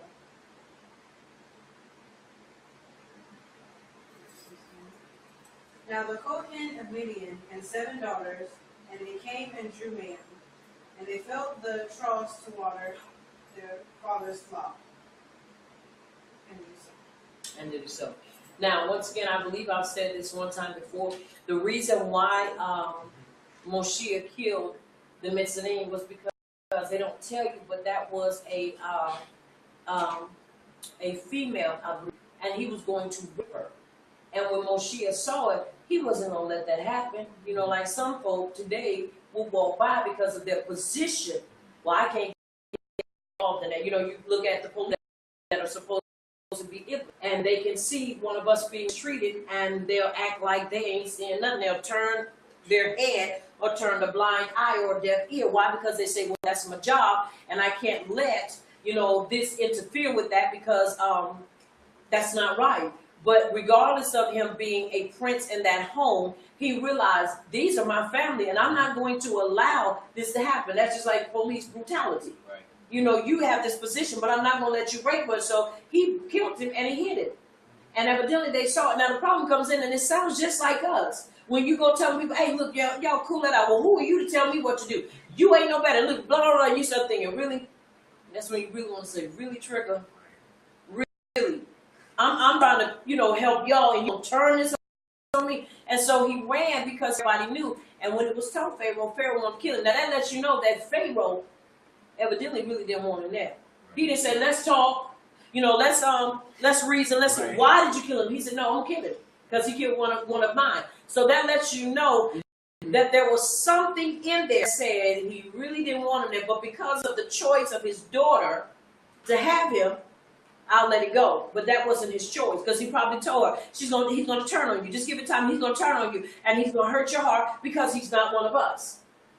Well, once again, you have to understand what he did was justified because he was trying to rape her. And if he was trying to rape her, that meant he was fighting him, and that meant Somebody was going to die. It was going to be him. Because why would he be fighting Moshe knowing that he was what? A prince. Because remember, he was the adopted son of Pharaoh's daughter, right? Yes. So that meant he had authority. Why didn't when he went, he just go and say, you know, if he was dealing with, say, oh, you know, I'm sorry, you know, I didn't mean to do that, or whatever, or recant or relent from what he was doing. No, they got into a brawl because 9 times out of 10 he probably didn't respect. He probably don't come name. He probably, you know, come with nobody but them. He probably don't kind of names. You ain't nobody because you got that on. You still, and I'll kill you too. And Moshe probably said, I think you'd have been out more than you can chew. And that's when they got the brawling. But he killed him. But this was a woman that he was defending. All right, let's read. Now the Midian had 7 daughters, and they came and drew male, and they filled the troughs to water their father's flock. Then the shepherds came and drove them away. But Moshe stood up and helped them, and watered their flock. When they came to Ruel, there he said, How is it that you have come so soon today? And they said, A Mitzri delivered us from the hand of the shepherds. And he also drew enough men for us, and watered the flock. So he said to his daughters, And where is he? Why is it that you have left the man? Call him that he may eat the king. And it is so. And it is so. Once again, he said, bring the man home. Because normally, you know, they probably was out there all day because they run him off. And basically, they do just like a lot of people do today. They feel like, you know, you can't do anything. Well, you know, they were watching their Abba's flock. So it wasn't too much they could do because if they got the brawl and the flock got away, then that's money. Are you understanding? And so they had to tend to that. So there were some things they couldn't do. But here he comes being what he was called to do. And that's what? A deliverer. So was he not doing what he was getting ready to do with the children of Yisrael and Mitzrayim?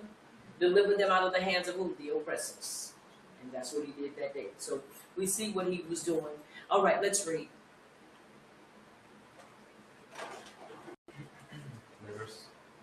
Let's do 5. Starting at 21. Yes.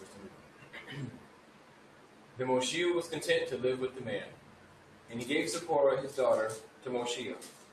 And she bore him a son, and called his name Gershom. For he said, I have been a stranger in a foreign land. Now it happened in the process of time that the king of Mitzrayim died, and the children of Yisrael groaned because of the bondage. They cried out, and their cry came up to Yahuwah because of the bondage.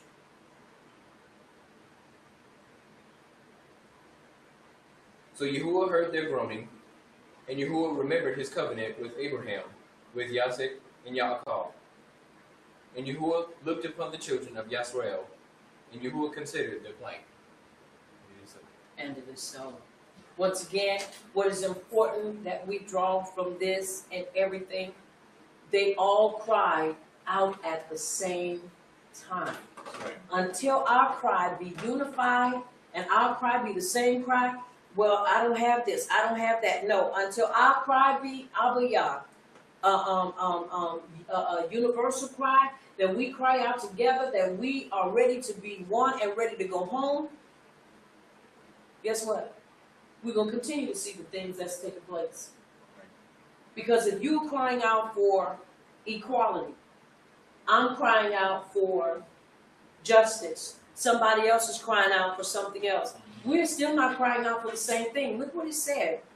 And power heard their groaning, and power remembered his covenant with Abraham. Until we cry out as a people for unity, and we cry out together to go home, Right. our cries are all over the place. Right. This is why it's important that we understand the things that we are supposed to do as his children and as the people of power. We all can't be crying different things. We all have to cry the same thing. They were facing the same situations just like we do. Inequality. Injustice. We're facing injustice. We're facing cruelty. We're facing the same things. But until we all get it in our mind to cry out the same thing, we're going to all continue to fight. And we're going to all continue to go through these things we're going through. That's why it's important, once again. And as he's given me this task and as he's given it to me as a prophetess, that's why I do everything the same way every time. It may seem redundant to some, and it may seem, ridiculous and far-fetched, but you have to understand, I have an ear to hear him. And this is why we have to unify, because we all have to be on the same page. Yes, I see inequality. Yes, I see where there is no justice. But at the same time, until we all see it and we all get tired of it and we all begin to cry out for the same thing at the same time, we will continue to go through the things we're going through. That's right. In separate places, but still as the children of power. That's right. So I encourage you this day to keep your head up and keep your shoulders square. And keep your heart and your feet in and upon the Torah. Don't give up. Hold on and continue to hold on. And not just hold on, but hold on with that excitement. Hold on and show the fervor you're holding on. Hold on and hold on with charisma. Hold on so people will see you not just holding on because you're just trying to abide your time. Right. I'm not just trying to abide my time. I'm just trying to wait or ride the time out. No, we in it to win it. And we need to open our mouths and declare unto our people, y'all, we need to cry out for the same thing. That's right. We need to cry out for the same thing. We want to go home, and we want to go home, but we want to go home together. That's right. That's right. We want unity. We want our people to be united. And we cry out for the vengeance of Abba Yah. But we can't do that when we all doing everything else. That doesn't mean that we all have to be in the same place yet, especially if we can't. But just because we're not in the same place physically doesn't mean that we can't be in the same place in the Ruach, crying out every day, Abba Yah, I'm ready to go. I'm ready for change to come. I'm ready for you to bring this thing to an end. I'm ready to see you. Until we all crying out the same thing, once again, we're going to continue to go through, because that's what they did. They cried out because of the bondage. Right. And until we cried out for that same bondage and cry to be loosed and free, we will continue to go through what we're going through. Once again, I want to say to you, I humble you, I'm praying with you and for you. I pray on tomorrow that we are able to join together again in our Sabbath class. Once again, I enjoy doing what I do, and I enjoy seeing, because it's like I'm there.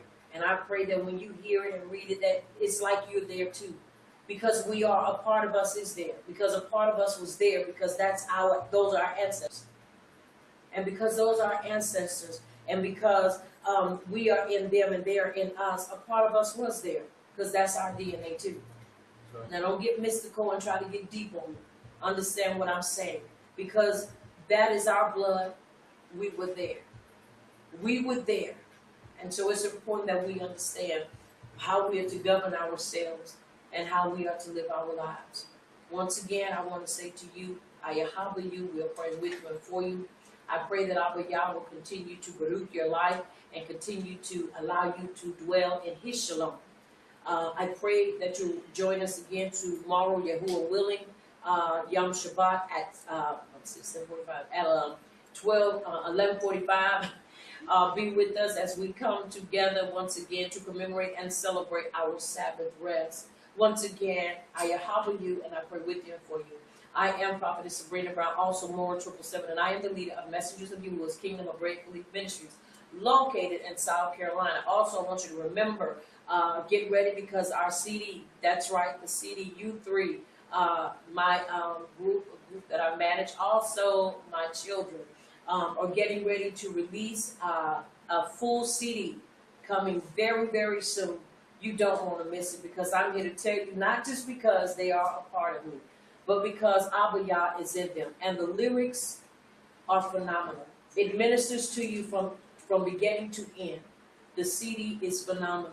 Once again, I will be sharing it with you again, just charming the water, just getting you ready and excited, getting your ears ready to receive such a sound like never before. Once again, I will announce it again. Those of you that are interested in being a baruch, we are not selling them. We are asking for a set donation for them. And I will get with you if you desire one and let you know when we will be doing it. We will also be sharing videos and be sharing with you clips of it. So if you want to listen to what it is that you would desire to have, I encourage you to go on and you can listen to it on my page. Also, D-Man Presents. You can also go into the what is it? The HIK. I'm sorry. Yeah, Israelites be jamming. You go in there and you can hear it. Also, and so get ready for that sound. Get ready. Get ready. It is going to truly baruch your life. Once again, I want to encourage you to keep your heads up and keep your heart and your mind and your shoulders in and upon the Torah, because you can't go wrong. Once again, I am Prophetess Sabrina Brown, also more 777, and I want you to remember here at Messages of Euless, Kingdom of Break Ministries, this is the place where the Torah does the body excellent. And it is so. Also, I want you to remember that you've been touched by Champion TV, a place where champions reside, and it is so. And it is